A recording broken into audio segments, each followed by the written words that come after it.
ഒരു പ്രോഗ്രാമിന് നിങ്ങൾ ഒരാളെ വിളിക്കുന്ന സമയത്ത് എന്താണോ ആ വ്യക്തി പറയുന്നത് അതിനേക്കാൾ അപ്പുറത്തേക്കായിരുന്നു ഞാൻ പറയാറുള്ളത്. കാരണം ഞാൻ റെഡി, നാളെയാണോ സാറേ, ഓ റെഡി, പക്ഷെ പിറ്റേന്ന് ഞാൻ ഫോൺ എടുക്കൂല. ആ ഫോൺ എടുക്കാതെ പിന്നെ ആ ടൈം കഴിഞ്ഞാൽ മാത്രമേ പിന്നെ ഞാൻ ഫോൺ എടുക്കൂ. വീട്ടിലാണ് ഞാൻ ഒരിക്കലും വരെ ഫോൺ എടുക്കില്ല. കാരണം ഒരു വീട്ടിലേക്ക് എങ്ങാനും വന്നാലോ എന്ന് വിചാരിച്ചിട്ട് എടുക്കൂല. പുറത്താണെങ്കിൽ മാത്രം ഫോൺ എടുക്കും. അങ്ങനെയുള്ളൊരു സിറ്റുവേഷനിൽ കൂടെ അങ്ങനെ പോയിക്കൊണ്ടിരിക്കുന്ന സമയത്താണ് ഈ ബസ്സിൽ എനിക്ക് ഏറ്റവും വലിയ ടേണിംഗ് പോയിന്റ് ആയിട്ടുള്ള ഒരു സംഭവം വരുന്നത്. അത് കോഴിക്കോട് വെച്ചിട്ട് മുബീൻ സാറുടെ പ്രോഗ്രാം ആയിരുന്നു.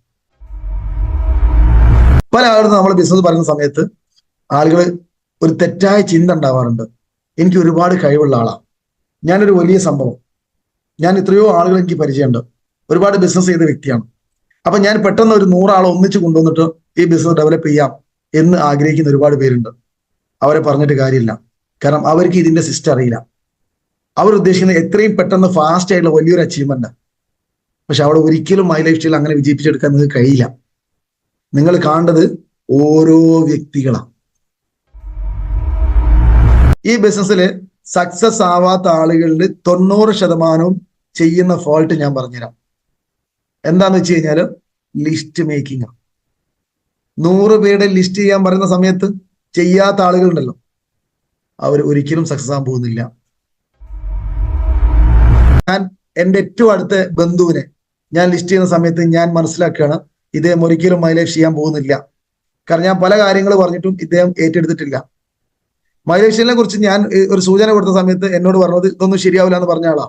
അപ്പൊ ഒരിക്കലും ഞാൻ ലിസ്റ്റിൽ ഇദ്ദേഹത്തിന്റെ പേര് എഴുതേണ്ടതില്ല എന്നാണ് എൻ്റെ ചിന്ത. എന്നാൽ ആ ചിന്ത ആണ് നിങ്ങൾ ആദ്യം മാറ്റി വെക്കേണ്ടത്. ഒരു 10 ലക്ഷത്തിന്റെ ബിസിനസ് ഒരാൾ സ്റ്റാർട്ട് ചെയ്യാം, 40-ആം വയസ്സിലാന്ന് കൂട്ടിക്കോളൂ. അദ്ദേഹം 2, 3, 4 വർഷം ചെയ്ത ബിസിനസ് കംപ്ലീറ്റ് പരാജയപ്പെട്ടു. പിന്നെ അദ്ദേഹം തലക്കെന്ന് ഈ നഷ്ടപ്പെട്ട പണം ഉണ്ടാക്കാൻ വേണ്ടി അധ്വാനിക്കേണ്ട അവസ്ഥയിലേക്ക് വരും. ഒരു 10 ലക്ഷം റുപ്യ അദ്ദേഹം രണ്ടാമത് അധ്വാനിച്ച് ജോലിക്ക് പോയിട്ട് നേടണമെന്നുണ്ടെങ്കിൽ, ചെലവും മറ്റു കാര്യങ്ങളും കഴിച്ച് ബാക്കി വരണമെന്നുണ്ടെങ്കിൽ ഏറ്റവും ചുരുങ്ങിയ 10 വർഷം ജോലിക്ക് പോകണം. മൈ ലൈഫ് സ്റ്റൈലിൽ ഏറ്റവും നല്ല ട്രെയിനിങ് തരുന്ന ആള് ആര് എന്ന് ചോദിച്ചു കഴിഞ്ഞാൽ എനിക്ക് പറയാൻ ഒരൊറ്റ കാര്യമുള്ളൂ. ഈ ഒരു ബിസിനസ്സിൽ കൂടെ എന്തെങ്കിലും നേടിയിട്ടുണ്ടെങ്കിൽ, സ്ട്രഗിൾ ചെയ്തതിന് ശേഷം എന്തെങ്കിലും നേടിയിട്ടുണ്ടെങ്കിൽ ആ വ്യക്തിയായിരിക്കും ഏറ്റവും നല്ല ട്രെയിനർ.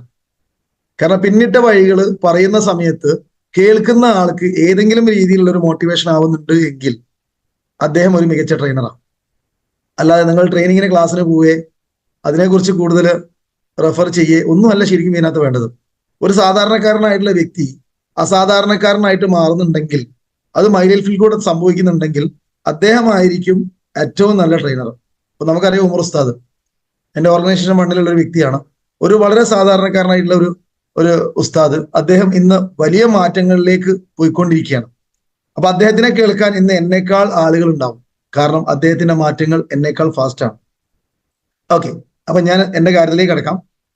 പേര് എല്ലാവർക്കും അറിയാം, അയ്യൂബ് കൊടുവള്ളി ആണ് സ്വദേശം. കൊടുവള്ളി ചുണ്ടപ്പുറം പ്രാവിൽ എന്ന് പറയുന്ന പ്രദേശത്ത് ഒരുപാട് പേര് വീട്ടിൽ വന്നിട്ടുണ്ട്. ഞാൻ ഈ ബിസിനസ്സിലേക്ക് വരുന്നതിന് മുമ്പേ പ്രവാസിയായിരുന്നു. പല സ്ഥലത്തും ഞാൻ പറയാറുണ്ട്, നീണ്ട 14 വർഷം പ്രവാസ ജീവിതം.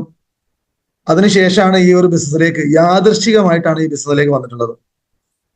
ഏകദേശം ഒരു 6 വർഷത്തോളം എൻ്റെ കുടുംബത്തോടൊപ്പം അവിടെ ആയിരുന്നു. സ്വന്തം ബിസിനസ് ആയതുകൊണ്ട് തന്നെ ഫാമിലി ആയിട്ട് താമസിക്കാനുള്ള സാമ്പത്തികമായിട്ടുള്ള മോശമല്ലാത്ത അവസ്ഥയിലൊക്കെ ആയിരുന്നു. അങ്ങനെ ഇരിക്കുന്ന സമയത്താണ് ഞങ്ങൾ നാട്ടിൽ വരുന്നത്. ഭാര്യയുടെ പ്രസവവുമായിട്ട് ബന്ധപ്പെട്ട് നാട്ടിൽ വന്ന സമയത്താണ് ഈ ഒരു ബിസിനസ്സിനെ പരിചയപ്പെടാനുള്ള അവസരം കിട്ടിയിട്ടുള്ളത്. അവസരം ശരിക്കും കിട്ടിയതല്ല, എനിക്ക് പരിചയപ്പെടേണ്ട ആവശ്യമില്ലായിരുന്നു. പക്ഷേ നമ്മൾ പറയാറുണ്ടല്ലോ, ഇടിച്ചു കയറുക എന്ന് പറയാറുണ്ട്. ആ ഒരു അവസ്ഥയിലാണ് ഞാൻ ശരിക്കും ഇതിനെ പരിചയപ്പെട്ടത്. അത് മറ്റൊന്നുമല്ല, എൻ്റെ അളിയനായിട്ടുള്ള, അതായത് ഭാര്യയുടെ ആങ്ങളായിട്ടുള്ള റമീസ് സാർ മുഖേന ഈ പ്രൊഡക്റ്റ് എന്നെ ഒന്ന് പരിചയപ്പെടുത്തിയിരുന്നു. പ്രൊഡക്റ്റ് നേരിട്ട് പരിചയപ്പെടുത്തിയതല്ല, ഒരു പേസ്റ്റ് ഉണ്ട്, 1-2 ഉൽപ്പന്നങ്ങൾ നല്ല ക്വാളിറ്റി ഉള്ളതുണ്ട്, ആയുർവേദമാണ്, സൈഡ് എഫക്റ്റോ കെമിക്കലോ ഇല്ലാത്തതാണ് എന്ന് പറഞ്ഞ സമയത്ത് ആ ഉൽപ്പന്നം ഒന്ന് എനിക്ക് വേണം എന്ന് ഞാൻ പറഞ്ഞു. എയർപോർട്ടിലേക്ക് പോയിക്കൊണ്ടിരിക്കുകയാണ്, വീട്ടിൽ കൊടുത്താൽ മതി, ക്യാഷ് ഞാൻ അയച്ചു തരാമെന്ന് പറഞ്ഞു. ആ സമയത്തൊക്കെ ഞാൻ ഇടയ്ക്ക് ഗൾഫ് പോയിട്ട് തിരിച്ചു വരുന്ന ഒരു അവസ്ഥ ഉണ്ടായിരുന്നു. 1 ആഴ്ച 2 ആഴ്ചത്തേക്കൊക്കെ പോകേണ്ട അത്യാവശ്യ കാര്യത്തിനൊക്കെ പോയിട്ട് തിരിച്ചു വരുന്ന ഒരു സമയം. കാരണം ഫാമിലി നാട്ടിലാണ്, പ്രസവത്തിന് നാട്ടിൽ വന്ന സമയത്താണ്. അങ്ങനെ ഒരു അത്യാവശ്യ കേസ് എന്തോ ഉണ്ടായിട്ട് ഞാൻ 1 ആഴ്ചത്തേക്ക് അന്ന് പോകുന്ന സമയത്താണ് ഇങ്ങനെ ഒരു സംസാരം ഞങ്ങൾ തമ്മിൽ കാറിൽ വെച്ചിട്ടുണ്ടായത്. അപ്പൊ എന്നോട് പറഞ്ഞു, അതെ ഞാൻ അറേഞ്ച് ചെയ്യാം. അന്ന് റമീസ് സാർ ബാംഗ്ലൂരിൽ വർക്ക് ചെയ്യാണ്.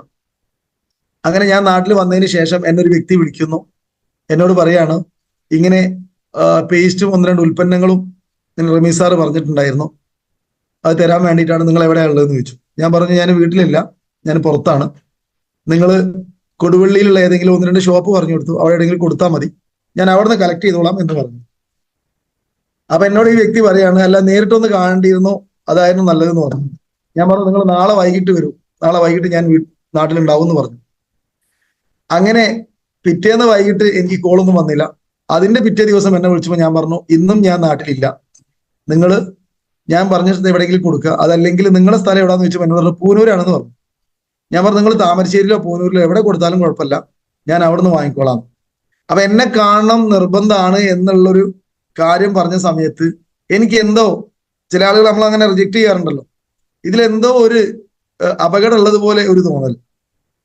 അതുകൊണ്ട് തന്നെ എനിക്ക് ഉൽപ്പന്നം കിട്ടേണ്ട ആവശ്യമുള്ളൂ, അദ്ദേഹത്തിന് എനിക്ക് നേരിട്ട് കാണേണ്ട കാര്യമില്ല. അപ്പൊ അതുകൊണ്ട് തന്നെ ആ ഉൽപ്പന്നം എവിടെ കൊടുത്താലും എനിക്ക് വാങ്ങാൻ പറ്റും, നിങ്ങൾ അവിടെ കൊടുത്താൽ മതി എന്ന് ഞാൻ പറഞ്ഞു ഒഴിവായി. അതിനുശേഷം എനിക്ക് തോന്നുന്നത് ഒരാഴ്ച ആയി ഉണ്ടാവും, എൻ്റെ വീട്ടിലേക്ക് വരികയാണ് ഈ സംസാരിച്ച വ്യക്തി, അതായത് നമ്മുടെ ഷാഹിർ സാറായിരുന്നു ഈ സംസാരിച്ചിരുന്നത്. ഷാഹിർ സാറും ബിജു സാറും കൂടെ എൻ്റെ വീട്ടിലേക്ക് വന്നു. അപ്പൊ ബിജു സാറിന് എനിക്ക് മുമ്പ് പരിചയമുണ്ട്, കാരണം മുമ്പ് പാരന്റ് കമ്പനിയിൽ എനിക്ക് ഇദ്ദേഹം പ്ലാൻ തന്നിരുന്നു. അന്ന് ഞാൻ ഇവരെ ഒഴിവാക്കാൻ വേണ്ടിയിട്ട് ഞാൻ എന്ത് ചെയ്യുന്നു, ഒരു ഇൻഷുറൻസ് ഞാൻ എടുത്തിരുന്നു. അങ്ങനെ ഞാൻ ആ ഇൻഷുർ എടുത്തിട്ട് അവർ ഒഴിവാക്കിയതാണ്. എനിക്ക് ഇൻഷുറൻസ് വേണ്ടിയിട്ടല്ല, ഇവർ ഒഴിവാക്കാൻ വേണ്ടിയിട്ട് നമ്മൾ എന്തെങ്കിലും ഒന്ന് വാങ്ങണമല്ലോ. അങ്ങനെയാണ് ഞാൻ എന്ത് ചെയ്തത്, ഈ ഒരു ഇൻഷുറൻസ് എടുത്തിട്ടുള്ളത്. അന്ന് എൻ്റെ വീട്ടിൽ വന്നതും ഏകദേശം ഒരു 5-8 വർഷങ്ങൾക്ക് മുമ്പേ, 5-6 വർഷങ്ങൾക്ക് മുമ്പേ ആണ് സംഭവം. അപ്പൊ ഈ വ്യക്തിയെ കണ്ടപ്പോൾ എനിക്ക് മനസ്സിലായി, ഇത് അന്നത്തെ കമ്പനിയിലുള്ള ആളാണല്ലോ. അതിനുശേഷം ഒരുപാട് കമ്പനി പൂട്ടിയതും പറ്റിക്കപ്പെട്ടതും ഒരുപാട് പ്രശ്നങ്ങൾ ഉണ്ടായതൊക്കെ എനിക്കറിയാം. ഏതായാലും വീട്ടിലേക്ക് വന്നതല്ലേ, രണ്ടുപേരും കയറാൻ വേണ്ടി പറഞ്ഞു. അപ്പൊ എന്നെ പരിചയപ്പെടുത്തി രണ്ടാമത്തെ ആള് പറയാണ്, ഞാനായിരുന്നു നിങ്ങളെ വിളിച്ചത് ആ പ്രൊഡക്റ്റ് തരാൻ വേണ്ടി. ഞാൻ പറഞ്ഞു ഓക്കെ മനസ്സിലായി, കയറിയിരുന്നോളൂ എന്ന് പറഞ്ഞു. അങ്ങനെ കുറച്ചു നേരം സംസാരിച്ചിരുന്ന സമയത്ത് പതിയെ എന്നിലേക്ക് കുറച്ച് കാര്യങ്ങൾ പറഞ്ഞു. പിന്നെ ബി സാറിനെ നമുക്കറിയാം, പെട്ടെന്ന് തന്നെ നമ്മളൊരു റാപ്പപ്പ് ക്രിയേറ്റ് ചെയ്യുന്ന ഒരാളാണ്, നമ്മളുമായിട്ട് ഒരു ബന്ധം അദ്ദേഹം പെട്ടെന്ന് ആക്കിയെടുക്കും. അതിനുശേഷം എല്ലാ കാര്യങ്ങളിലേക്ക് കടന്നു. പതിയെ അദ്ദേഹം ലാപ്പ് ഓപ്പൺ ചെയ്തു. അങ്ങനെ മെല്ലെ എനിക്ക് 1-2 കാര്യങ്ങൾ കാണിച്ചു തന്നു. അങ്ങനെ അദ്ദേഹം മെല്ലെ എന്നെ 100% കൺവിൻസിങ് ചെയ്യാൻ അദ്ദേഹത്തിന് സാധിച്ചു. എനിക്ക് പ്രത്യേകിച്ച് തിരക്കൊന്നുമില്ല, ഫ്രീ ആണ്, ഗൾഫ് നാട്ടിലുള്ള സമയത്താണ്. അതുകൊണ്ട് തന്നെ ഇദ്ദേഹം പറഞ്ഞത് മുഴുവൻ കേൾക്കാൻ ഞാൻ തയ്യാറാണ്. അങ്ങനെ അദ്ദേഹം കംപ്ലീറ്റ് ആയിട്ടും പ്രസന്റേഷൻ എൻ്റെ മുന്നിൽ വെച്ചിട്ട് ലാപ്പിൽ അദ്ദേഹം വളരെ വിശദീകരിച്ച് പറഞ്ഞു തന്നു. ഇത് കംപ്ലീറ്റ് കഴിഞ്ഞ സമയത്ത് ഞാൻ ചോദിച്ചൊരു ചോദ്യം ഇത്രയേ ഉള്ളൂ, ഇതിന്റെ ഡിസ്ട്രിബ്യൂഷൻഷിപ്പ് എടുക്കാൻ ഞാൻ എന്ത് ചെയ്യണം, അതായത് ഇതൊരു ബിസിനസ് ആയിട്ട് സ്റ്റാർട്ട് ചെയ്യാൻ ഞാൻ എന്താ ചെയ്യേണ്ടത്. അപ്പൊ അദ്ദേഹം എന്നോട് പറയാണ്, ഓൾറെഡി നിങ്ങളെ പേരിൽ രജിസ്ട്രേഷൻ ചെയ്തിട്ടുണ്ട്, അതിന്റെ ID ഇതാണെന്ന് പറഞ്ഞിട്ട് അത് ലോഗിൻ ചെയ്ത് കാണിച്ചു തന്നു. അപ്പൊ ഞാൻ ആകെ കൺഫ്യൂഷനായി, കാരണം ഞാൻ അറിയാത്ത എനിക്കൊരു ബിസിനസ് അതെങ്ങനെ സംഭവിച്ചു. അപ്പം റമീസ് സാറെ വൈഫ്, പെങ്ങളാണല്ലോ എൻ്റെ വൈഫ്, ഇവിടേക്ക് വിളിച്ചിട്ട് എൻ്റെ അഡ്രസ് ഡീറ്റെയിൽസ് ഒക്കെ എന്നോ കൊടുത്തിട്ടുണ്ട്, ഒന്നും ഞാൻ അറിയുന്നില്ല. അപ്പൊ ഞാൻ അറിഞ്ഞാൽ ഇത് വേണ്ടെന്ന് പറയുന്ന അവർക്കറിയാം. അതുകൊണ്ടാണ് എന്നോട് ചോദിക്കാതെ ID രജിസ്റ്റർ ചെയ്തു. ലോഗിൻ ചെയ്ത സമയത്ത് എൻ്റെ ഓർഗനൈസേഷൻ ഫണ്ടിൽ 6000 ബിസിനസ് ആണ്. അപ്പൊ ഞാൻ പോലും അറിയാതെ ഇങ്ങനെ ഒരു ബിസിനസ് നടന്നു. അങ്ങനെ ഏതായാലും വൈഫിന്റെ ഐഡിയും കൂടെ അപ്പൊ തന്നെ ചേർത്തടിച്ചു. ഞങ്ങൾ രണ്ടുപേരുടെയും 6 ID ആക്ടിവേഷൻ ചെയ്യാൻ വേണ്ടി 30,000 രൂപന്റെ പ്രൊഡക്റ്റ് സ്പോട്ടിൽ തന്നെ ലിസ്റ്റ് ഇട്ടു. അപ്പൊ ഈ പറഞ്ഞ സമയത്ത് കവചപ്രാശത്തെ കുറിച്ച് പറഞ്ഞിരുന്നു. കവചപ്രാശം ഇങ്ങനെ അലർജിക്ക് വളരെ നല്ലതാണ്, ഇങ്ങനെ ഓരോ പ്രൊഡക്റ്റിനെ കുറിച്ചും വിശദീകരിച്ചാണ് ബിസാർ എന്ന ആ ഒരു പ്രസന്റേഷൻ എനിക്ക് ചെയ്തു തന്നത്. അപ്പോൾ എൻ്റെ വീട്ടിൽ ഏറ്റവും കൂടുതൽ പ്രയാസമാണ് ഈ ഒരു അലർജിന്റെ കാര്യത്തിൽ. ഒരുപാട് ചികിത്സ നടത്തിയാണ് എൻ്റെ ഉമ്മക്ക്, രാവിലെ എണീറ്റ് ഒരുപാട് തുമ്മായിരുന്നു. അങ്ങനെയുള്ള ഒരു പ്രയാസം ഉള്ളത് കൊണ്ട് തന്നെ മാറിക്കൊള്ളണമെന്നില്ല, മാറാൻ സാധ്യതയില്ല. കാരണം ഒരുപാട് ഹോസ്പിറ്റലുകളിലും ഒരുപാട് നല്ല നല്ല ഡോക്ടേഴ്സിന്റെ അടുത്തൊക്കെ പോയി ഞാൻ ചികിത്സ നടത്തിയിട്ടുണ്ട്. ഇതൊന്നും മാറാത്തത് ഇപ്പോൾ ഇതിനകത്തൊരു ലേഹ്യം കൊടുത്തിട്ട് മാറാൻ പോകുന്നില്ല എന്നുള്ള ചിന്താണ് എൻ്റെ. എങ്കിലും 30,000 രൂപ ഒപ്പിക്കുന്ന കൂട്ടത്തിൽ ഇതും കൂടി ഇട്ടേക്കാം എന്ന് പറഞ്ഞിട്ട് ഞാൻ പറഞ്ഞു, ആ അലർജിക്ക് പറഞ്ഞ ലേഹ്യം ഉണ്ടല്ലോ അതൊന്ന് അതിൽ ആഡ് ചെയ്ത് കൊടുക്കുന്നു. അത് ആഡ് ചെയ്തു. അങ്ങനെ 2-3 പ്രൊഡക്റ്റുകൾ ഞാൻ പറഞ്ഞത് ആഡ് ചെയ്തു. അങ്ങനെ ഈ പ്രൊഡക്റ്റുകളൊക്കെ പിറ്റേന്ന് 1-2 ദിവസം കൊണ്ട് എൻ്റെ വീട്ടിലേക്ക് എത്തി. ഞാൻ അതൊക്കെ അങ്ങനെ തന്നെ കട്ടിലെ ചോട്ടിലേക്ക് തള്ളുകയും ചെയ്തു. അങ്ങനെ ഇരിക്കുന്ന സമയത്ത് ഉമ്മക്ക് കവചപ്രാശം ഒന്നും എടുത്തു കൊടുത്തിട്ടുണ്ട്, ഇതൊന്ന് കഴിച്ചു നോക്കൂന്ന് പറഞ്ഞു. അത്രമാത്രം. 2 ദിവസം കഴിഞ്ഞ് എൻ്റെ വീട്ടിൽ എൻ്റെ പെങ്ങന്മാർ വന്നു. ഇടയ്ക്ക് ഗൾഫിൽ പോയി വരുന്ന ആളായതുകൊണ്ട് തന്നെ പേസ്റ്റ്, സോപ്പ്, സാധനങ്ങൾ, പെർഫ്യൂം, അങ്ങനെ എന്തെങ്കിലുമൊക്കെ ഞാൻ തിരിച്ചു വരുമ്പോൾ കൊണ്ടുവരാറുണ്ട്.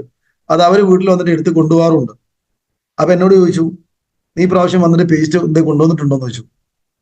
ഞാൻ പറഞ്ഞു, പേസ്റ്റ് ഒന്നും കൊണ്ടുവന്നിട്ടില്ല എന്ന് പറഞ്ഞ് തീരുമ്പോഴേക്കാണ് എനിക്ക് മനസ്സിലായത് ഈ ഓർഡർ ഇട്ടതിനകത്ത് ഒരുപാട് പേസ്റ്റും ഹെയർ ഓയിലും സോപ്പ് സാധനങ്ങളൊക്കെ ഉണ്ടല്ലോ, അത് വെറുതെ ഇവിടെ കിടക്കല്ലേ, അത് അവർ കൊണ്ടുപോയിക്കോട്ടെ എന്ന് വിചാരിച്ചിട്ട് ഞാൻ പറഞ്ഞു, ആ പേസ്റ്റ് ഒക്കെ ഉണ്ട് എന്ന് പറഞ്ഞു. അങ്ങനെ ഞാൻ പേസ്റ്റും ഹെയർ ഓയിലും ഇവർക്ക് രണ്ടുപേർക്കും എടുത്തു. ഇവര് വെറുതെ കിട്ടിയതല്ലേ എന്നുള്ള രീതിയിൽ അവരത് നല്ല രീതിയിൽ എടുത്ത് കൊണ്ടുപോവുകയും ചെയ്തു. ഇത് കഴിഞ്ഞിട്ടാണ് എന്നെ ചെറിയ പെങ്ങള് വിളിക്കുന്നത്. രണ്ടാമത്തെ പെങ്ങള് ഒരു 3-4 ദിവസം കഴിഞ്ഞിട്ടുണ്ട്, നിന്റെ ആ ഹെയർ ഓയില് നല്ല സൂപ്പർ ഹെയർ ഓയിലാണ്, അത് 1-2 ആൾക്കാർ എന്റെ തലയിൽ സ്മെല്ല് അടിച്ചിട്ട് 1-2 പേര് ഈ ഹെയർ ഓയിൽ എവിടെന്നാ കിട്ടിയത്, ഇത് ആവശ്യമുണ്ട് എന്ന് പറഞ്ഞിട്ടുണ്ട്, എൻ്റെ അടുത്ത് ഇനി ഉണ്ടോ, ഇനി കൊണ്ടുവന്നതാണോ, ഞാൻ ഗൾഫിൽ നിന്ന് കൊണ്ടുവന്നതാണോ, അതിനി വേറെ ഉണ്ടോ, പൈസ തരാന്നൊക്കെ പറഞ്ഞു. ഞാൻ പറഞ്ഞു, പൈസ വേണം, സാധനം ഇനി സ്റ്റോക്ക് ഉണ്ട്, ഇനി എത്തിച്ചേരാം, ഗൾഫിൽ നിന്നുള്ളതല്ല, ഇവിടുന്ന് വേറൊരാൾ തന്നതാന്ന് പറഞ്ഞു. ഇത് കേട്ട സമയത്ത് ഞാൻ അടുത്ത പെങ്ങൾ ഒന്ന് അങ്ങോട്ട് വിളിച്ചു, ഇനി ആ ഹെയർ ഓയിലൊക്കെ ഉപയോഗിച്ചെന്ന് വെച്ചു. ഞാൻ പറഞ്ഞു, എന്നോട് പറഞ്ഞു, ഓ വളരെ നല്ല ഉഷാറാണെന്ന് പറഞ്ഞു. പേസ്റ്റ് എന്ന് വെച്ചു, പേസ്റ്റ് സൂപ്പർ ആണെന്ന് പറഞ്ഞു. അങ്ങനെയാണ് ഞങ്ങൾ ഈ പേസ്റ്റ് പിന്നെ ഉപയോഗിക്കാൻ തുടങ്ങുന്നത്. ഞങ്ങൾ ആദ്യം ഉപയോഗിച്ചില്ല, അപ്പോഴേക്കും ഒരാഴ്ച കഴിഞ്ഞിട്ടുണ്ട്. അങ്ങനെയാണ് ഈ പേസ്റ്റ് ഞാനൊരു കാര്യം മനസ്സിലാക്കിയത്, അതുവരെ ഞാൻ ഉപയോഗിച്ച ഏത് പേസ്റ്റ് ആണെങ്കിലും പല്ല് തേച്ച് കഴിഞ്ഞാൽ ആ ഒരു ടേസ്റ്റ് അല്ലെ ആ ഒരു എനിക്ക് താല്പര്യമില്ലാത്ത ഇഷ്ടമില്ലാത്ത ഒരു ഗ്യാസിന്റെ സ്മെല്ല് ഇപ്പം വേറെ ഏത് പേസ്റ്റ് ഉപയോഗിക്കുകയാണെങ്കിലും ഉണ്ടായിരുന്നത് ഈ പേസ്റ്റിനില്ല.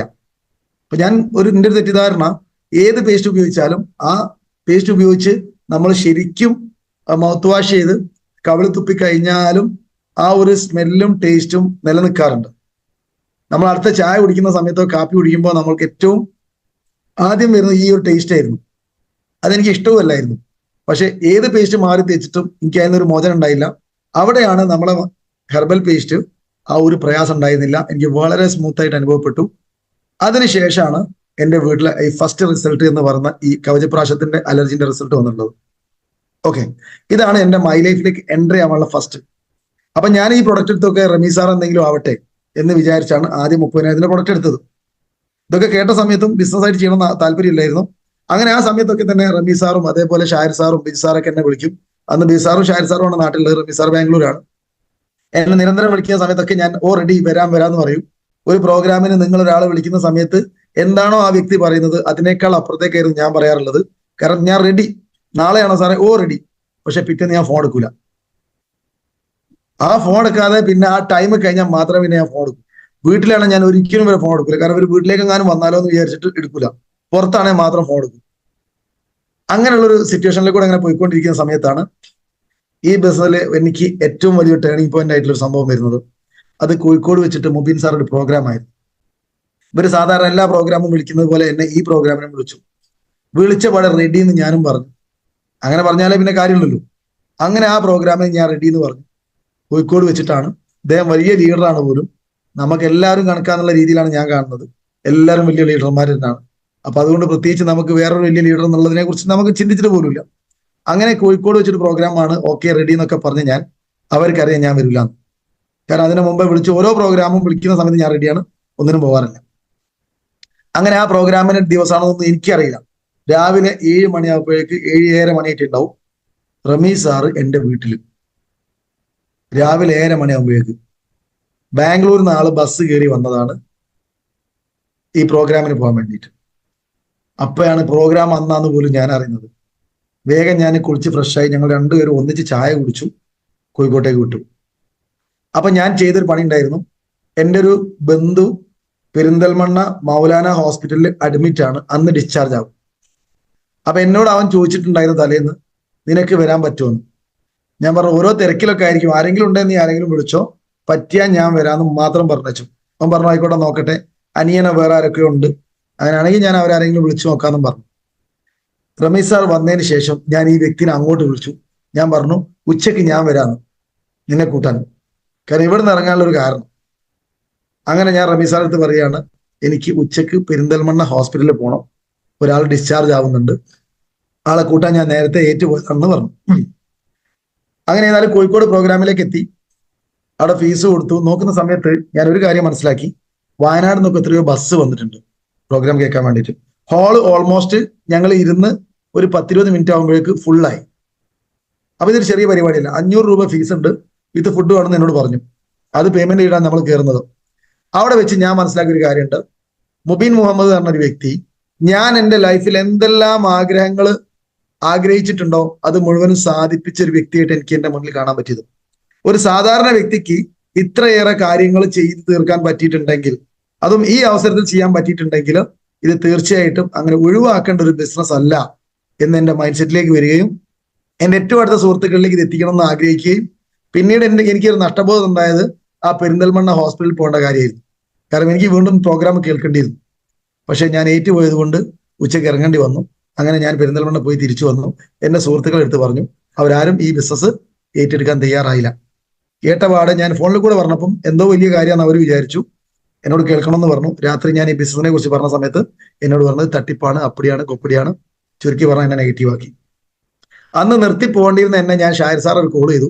അദ്ദേഹം എനിക്ക് വളരെ വിശദമായിട്ട് ഇതിനെക്കുറിച്ച് പറഞ്ഞു തന്നു. അതിനുശേഷം ഞാനൊരു കാര്യം തീരുമാനിച്ചു, എന്റെ സുഹൃത്തുക്കളിൽ കൂടെ എനിക്കിത് ഡെവലപ്പ് ചെയ്യാൻ സാധിച്ചോളണം എന്നില്ല. അപ്പൊ ഞാൻ ഒന്ന് പുറത്തേക്ക് ഇറങ്ങാം. അങ്ങനെയാണ് ബിസിനസ് പിന്നെ ഡെവലപ്പ് ചെയ്യാൻ വേണ്ടി പോകുന്നത്. ഓക്കെ, ഇനി കുറച്ച് കാര്യങ്ങൾ നമ്മൾ വേറെ പറയാം. അതായത് ഇന്ന് ഈ ബിസിനസ് നമ്മൾ ശരിക്കും എന്തിനു ചെയ്യണം? എന്തിനാണ് മൈലേജ് സ്റ്റൈൽ ചെയ്യുന്നത്? നമുക്ക് വേറെയും പല ബിസിനസ്സുകൾ ചെയ്യാലോ? തീർച്ചയായിട്ടും ചെയ്യാം. ജീവിച്ചു പോകാനാണോ? ഒരുപാട് അവസരങ്ങൾ ഇന്നുണ്ട്, ഇല്ലേ? തീർച്ചയായിട്ടും. ഇനി ബിസിനസ് ആണോ ചെയ്യേണ്ടത്? ഒരുപാട് ബിസിനസ് അവസരങ്ങളുണ്ട്. പക്ഷെ നിങ്ങളൊരു കാര്യം മനസ്സിലാക്കുക, ഇത്ര മുതൽ മുടക്കില്ലാതെ വളരെ ഈസി ആയിട്ട് ചെയ്യാൻ പറ്റുന്ന, ആത്മാർത്ഥത ഉണ്ടെങ്കിൽ വിജയിപ്പിച്ചെടുക്കാൻ പറ്റുന്ന ഒരു ബിസിനസ് അവസരം ഏതാണ്? ഞാൻ മനസ്സിലാക്കിയെടുത്തോളം വേറൊരു അവസരമില്ല. ഒരുപാട് ബിസിനസ് ഞാൻ ചെയ്തിട്ടുണ്ട്. ഗൾഫിൽ നിന്നുകൊണ്ട് നാട്ടിൽ പല മേഖലയിലും ഇൻവെസ്റ്റ് ചെയ്തിട്ടുണ്ടായിരുന്നു. അതെല്ലാം എനിക്ക് നഷ്ടം മാത്രമേ തന്നിട്ടുള്ളൂ. പക്ഷെ ഞാൻ അധ്വാനിച്ചുണ്ടാക്കിയെടുത്ത് 1-2 ബിസിനസ് മേഖല ഉണ്ടായിരുന്നു. അത് 100% എനിക്ക് സക്സസ് ആക്കി തന്നു. കാരണം നമ്മൾ ഏതൊരു ബിസിനസ് സ്റ്റാർട്ട് ചെയ്യുകയാണെങ്കിലും നിങ്ങളൊരു കാര്യം മനസ്സിലാക്കുക, ഇൻവെസ്റ്റ്മെന്റ് അല്ല പ്രധാനം. നമ്മൾ എഫേർട്ട് കൊണ്ടാണ് അത് വിജയിപ്പിച്ചെടുക്കുന്നതെങ്കിൽ, അതായത് നിങ്ങൾ ചെറിയ കട തുടങ്ങി, വളരെ ചെറിയ കട, ഒരു ചെറിയ മുട്ടായി കട തുടങ്ങി, അവിടെ നിന്ന് കിട്ടുന്ന ലാഭം സ്വരുക്കൂട്ടി വെച്ച് ആ ബിസിനസ് ഡെവലപ്പ് ചെയ്ത് അത് പിന്നെ ഒരു സൂപ്പർ മാർക്കറ്റായി, അത് 2 സൂപ്പർ മാർക്കറ്റായി, അങ്ങനെ നിങ്ങൾക്ക് മുന്നോട്ട് പോവുകയാണെങ്കിൽ തീർച്ചയായിട്ടും നിങ്ങൾക്ക് വിജയം ഉണ്ടാവാൻ സാധ്യത വളരെ കൂടുതലാണ്. പക്ഷെ നിങ്ങളൊരു സൂപ്പർ മാർക്കറ്റ് ഒന്നിച്ച് ക്യാഷ് കൊടുത്ത് വാങ്ങിയിട്ടാണ് നിങ്ങൾ ബിസിനസ് ചെയ്യാൻ പോകുന്നതെങ്കിലോ നഷ്ട സാധ്യത ഏറ്റവും കൂടുതലായിരിക്കും. ശരിക്കും മൈലേജിന്റെ തിയറി പോലും അതാ. നിങ്ങൾ പ്രൊഡക്റ്റ് ഉപയോഗിച്ച് നിങ്ങൾ ബോധ്യപ്പെട്ട് മറ്റുള്ളവരിലേക്ക് പറഞ്ഞ് അങ്ങനെ മെല്ലെ മെല്ലെ ഡെവലപ്പ് ചെയ്ത് വരുന്ന ഒരു ബിസിനസ് രീതിയാണ് ഇത് മൈലേഷ്യന്റെ രീതി. പല ആളുകളും നമ്മൾ ബിസിനസ് പറയുന്ന സമയത്ത് ആളുകൾ ഒരു തെറ്റായ ചിന്ത ഉണ്ടാവാറുണ്ട്. എനിക്ക് ഒരുപാട് കഴിവുള്ള ആളാണ്, ഞാനൊരു വലിയ സംഭവം, ഞാൻ എത്രയോ ആളുകൾ എനിക്ക് പരിചയമുണ്ട്, ഒരുപാട് ബിസിനസ് ചെയ്ത വ്യക്തിയാണ്. അപ്പൊ ഞാൻ പെട്ടെന്ന് ഒരു 100 ആളെ ഒന്നിച്ച് കൊണ്ടുവന്നിട്ട് ഈ ബിസിനസ് ഡെവലപ്പ് ചെയ്യാം എന്ന് ആഗ്രഹിക്കുന്ന ഒരുപാട് പേരുണ്ട്. അവരെ പറഞ്ഞിട്ട് കാര്യമില്ല. കാരണം അവർക്ക് ഇതിന്റെ സിസ്റ്റം അറിയില്ല. അവർ ഉദ്ദേശിക്കുന്നത് എത്രയും പെട്ടെന്ന് ഫാസ്റ്റ് ആയിട്ടുള്ള വലിയൊരു അച്ചീവ്മെന്റ്. പക്ഷെ അവിടെ ഒരിക്കലും മൈ ലൈഫ് സ്റ്റൈൽ അങ്ങനെ വിജയിപ്പിച്ചെടുക്കാൻ നിങ്ങൾക്ക് കഴിയില്ല. നിങ്ങൾ കാണേണ്ടത് ഓരോ വ്യക്തികളാണ്. നിങ്ങൾ 100 പേരെ ഒന്നിച്ച് വിളിച്ച് ഈ ബിസിനസ് ഫസ്റ്റിൽ പ്രസന്റ് ചെയ്യുകയാണെങ്കിൽ അത് സക്സസ് ആവില്ല. ഒരു ഹോം മീറ്റിംഗിൽ പോലും നമുക്ക് വേണ്ടത് ശരിക്കും 5 മുതൽ 10 വരെയുള്ള വ്യക്തികൾ മാത്രം. സാറേ, ഞാനിന്ന് രാവിലെ മോർണിംഗ് മീറ്റ് പറഞ്ഞൊരു കാര്യം ഉണ്ടായിരുന്നു. അതായത് 5 മുതൽ 10 വരെ ആളുകളാണ് ഹോം മീറ്റിംഗ് ഏറ്റവും സക്സസ് എന്ന് പറഞ്ഞിരുന്നു. തീർച്ചയായിട്ടും അത് അങ്ങനെ തന്നെയാണ്. കാരണം എന്റെ അനുഭവത്തിൽ ഏറ്റവും കൂടുതൽ സക്സസ് ആയിട്ടുള്ള ഹോം മീറ്റിങ്ങുകളൊക്കെ 10 ആളിൽ താഴെയുള്ള ഹോം മീറ്റിങ്ങുകളാണ്. എന്നാൽ 5 ആള് കുറയും വേണ്ട. പക്ഷെ അവിടെ ഒരു കാര്യം ശ്രദ്ധിക്കേണ്ടതുണ്ട്. ഇന്നത്തെ മോർണിംഗ് മീറ്റിൽ കേട്ട ആളുകൾ ഹോം മീറ്റിംഗ് വെക്കുന്ന സമയത്ത് 5 ആളെ മാത്രം ക്ഷണിക്കാൻ സാധ്യതയുണ്ട്. ഒരിക്കലും അങ്ങനല്ല. 5 ആളെ വിളിച്ചാൽ ആരും വന്നോളണമെന്നില്ല. ഒരു 25 ആളെ വിളിച്ചു കഴിഞ്ഞാൽ നമുക്ക് എന്ത് ചെയ്യാൻ പറ്റും? 10 ആളെ ഒപ്പിക്കാൻ പറ്റും, അല്ലെങ്കിൽ 8 ആളെ 7 ആളെ വരാൻ സാധ്യതയുള്ളൂ. കാരണം ഒരുപാട് ആളുകൾ വരാന്ന് പറഞ്ഞാലും ആ സമയത്ത് എന്തെങ്കിലും കാരണങ്ങൾ കൊണ്ട് ഒഴിവാക്കാൻ പോകാൻ സാധ്യതയുണ്ട്. ഈ 5 ആള് എന്ന് പറഞ്ഞത് നമ്മളെ കൂടെ ഐഡിയ അടിച്ച് പ്രോഗ്രാം കേട്ട ആളുകളല്ല ഞാൻ ഉദ്ദേശിച്ചത്, ഗസ്റ്റ് ആണ്. ഓക്കെ, അപ്പൊ പുതിയ ആളുകൾ ഒരു 5 ആള് നമ്മൾ ഹോം മീറ്റിങ്ങിൽ വന്നു കഴിഞ്ഞാൽ ആ 5 ആളെയും വ്യക്തമായിട്ട് ബോധ്യപ്പെടുത്തി കൊടുക്കാനും അവർക്ക് ഇതിന്റെ സംശയങ്ങൾ തീർത്തു കൊടുക്കാനും ഫോളോ അപ്പ് ചെയ്യാനും ഈസി ആയിരിക്കും. അതിന് 25 ആളെ ക്ഷണിക്കണം. എന്നാലാണ് ചുരുങ്ങിയത് 5 ആള് നമ്മളെ വീട്ടിലേക്കോ അല്ലെ ഹോം മീറ്റിങ്ങിലേക്കോ എത്തുക. ആ കാര്യം പ്രത്യേകം ഒന്ന് ടീമിനോട് ഓർമ്മപ്പെടുത്തി കൊടുക്കണേ. 50 പേരുള്ള ഒരു ഹോം മീറ്റിംഗ് ആണ് നിങ്ങൾ നടത്തുന്നതെങ്കിൽ അത് 5 പേരുള്ള ഹോം മീറ്റിങ്ങിന് അത്ര എഫക്റ്റീവ് അല്ല. എന്തുകൊണ്ടല്ല? ഈ 50 പേരെ ഫോളോ അപ്പ് ചെയ്യാനും അവർക്ക് ഇത് കൃത്യമായിട്ട് പറഞ്ഞു കൊടുക്കാനും നിങ്ങൾക്ക് സാധിക്കില്ല. കാരണം അത്രയും പേരെ 24 മണിക്കൂറിനുള്ളിൽ അവരെ ചെന്ന് ഇന്നലെ കേട്ട കാര്യത്തിനെ കുറിച്ചിട്ട് വീണ്ടും റിവൈൻഡ് ചെയ്യാനും അവർ ഇതിനേക്കാൾ കുറച്ചുകൂടെ സാധ്യതകൾ കൂടുതൽ പറഞ്ഞു കൊടുക്കാനും നിങ്ങൾക്ക് ഒരു ദിവസം കൊണ്ട് കഴിയില്ല. 2-3 ദിവസം കഴിയുമ്പോഴേക്ക് അവർ 2-3 ദിവസം മുമ്പ് കേട്ട കാര്യത്തിന് എന്ത് ചെയ്യും? അത് മനസ്സിൽ നിന്ന് പോയി വേറെ രീതിയിലേക്ക് അല്ലെ വേറെ ചിന്തയിലേക്ക് അവർ പോകും. അതുകൊണ്ട് തന്നെ ഏറ്റവും എഫക്റ്റീവ് ആയിട്ടുള്ളത് ഓരോ വ്യക്തികൾ ഈ ബിസിനസ്സിൽ സക്സസ് ആവാത്ത ആളുകളിൽ 90% ചെയ്യുന്ന ഫോൾട്ട് ഞാൻ പറഞ്ഞുതരാം. എന്താന്ന് വെച്ച് കഴിഞ്ഞാൽ ലിസ്റ്റ് മേക്കിംഗ്. 100 പേരുടെ ലിസ്റ്റ് ചെയ്യാൻ പറയുന്ന സമയത്ത് ചെയ്യാത്ത ആളുകളുണ്ടല്ലോ, അവർ ഒരിക്കലും സക്സസ് ആകാൻ പോകുന്നില്ല. ആ ലിസ്റ്റ് ചെയ്ത ആളുകൾ മാത്രം, ലിസ്റ്റ് ചെയ്ത ആളുകളൊക്കെ സക്സസ് ആവുന്നില്ല. പിന്നെ എന്ത് ചെയ്യണം? Short list. നമ്മൾ പറയാറുണ്ട്, അപ്ലൈൻ ലീഡറെ അവരോട് ഒപ്പം ഇരുന്നിട്ട് നിങ്ങൾ ലിസ്റ്റ് ചെയ്ത ഈ എത്ര പേരാണോ, 100 പേരാണോ 200 പേരാണോ, അവരുമായിട്ട് ഇരുന്നിട്ട് ഡിസ്കസ് ചെയ്യണം ഈ ഓരോ വ്യക്തിനെ കുറിച്ചിട്ടും. ഒരു ഉദാഹരണത്തിന് ഞാൻ എൻ്റെ ഏറ്റവും അടുത്ത ബന്ധുവിനെ ഞാൻ ലിസ്റ്റ് ചെയ്യുന്ന സമയത്ത് ഞാൻ മനസ്സിലാക്കുകയാണ് ഇദ്ദേഹം ഒരിക്കലും മൈലേജ് ചെയ്യാൻ പോകുന്നില്ല. കാരണം ഞാൻ പല കാര്യങ്ങൾ പറഞ്ഞിട്ടും ഇദ്ദേഹം ഏറ്റെടുത്തിട്ടില്ല. മൈലേജിനെ കുറിച്ച് ഞാൻ ഒരു സൂചന കൊടുത്ത സമയത്ത് എന്നോട് പറഞ്ഞത് ഇതൊന്നും ശരിയാവില്ല എന്ന് പറഞ്ഞ ആളാ. അപ്പൊ ഒരിക്കലും ഞാൻ ലിസ്റ്റിൽ ഇദ്ദേഹത്തിന്റെ പേര് എഴുതേണ്ടതില്ല എന്നാണ് എന്റെ ചിന്ത. എന്നാൽ ആ ചിന്ത ആണ് നിങ്ങൾ ആദ്യം മാറ്റി വെക്കേണ്ടത്. നിങ്ങൾക്ക് ഈ ബിസിനസ് പറയാൻ പറ്റിയ ആൾ ആര് അല്ലേ എന്നുള്ളത് നിങ്ങൾ നോക്കി ചെയ്യരുത്. നിങ്ങൾ എന്തായിരിക്കണം? 100 പേരോ അല്ലെ 200 പേരുടെ ഒരു ലിസ്റ്റ് നിങ്ങൾ കംപ്ലീറ്റ് ചെയ്താൽ മാത്രം മതി. കാരണം നിങ്ങൾ അമ്മാവന്റെ മോൻ നിങ്ങൾ പറഞ്ഞാൽ കേൾക്കാത്ത ആളാ. പക്ഷെ നിങ്ങൾ അപ്ലൈൻ ലീഡർ പറഞ്ഞ് ബിസിനസിന്റെ സാധ്യത പറഞ്ഞു കൊടുത്താൽ ആ വ്യക്തി ഒരു പക്ഷേ സാമ്പത്തികമായിട്ട് പ്രയാസം അനുഭവിക്കുന്ന ആളായിരിക്കും. അദ്ദേഹത്തിന് ബോധ്യപ്പെടും ഇനി എനിക്ക് ചെയ്യാൻ പറ്റുന്ന ഒരു അവസരം ഇതാണ്. കാരണം ഒരുപാട് ബിസിനസ് ചെയ്ത് എനിക്ക് സാമ്പത്തികമായിട്ട് നഷ്ടം ഉണ്ടായിട്ടുള്ളൂ. ഇനി എന്റെ കയ്യിൽ നഷ്ടപ്പെടുത്താൻ പണമോ സമയമോ ഇല്ല. ഇപ്പൊ ഒരു 40 വയസ്സായ വ്യക്തി ചിന്തിക്കേണ്ട ഒരു കാര്യം ഇത്രയേ ഉള്ളൂ. ഇനി പുതിയൊരു ബിസിനസ് തുടങ്ങിയിട്ട് നഷ്ടം സംഭവിച്ച് ആ നഷ്ടം നികത്താൻ എനിക്കിനി സമയമില്ല, എന്റെ കയ്യിൽ ഊർജവും ഇല്ല.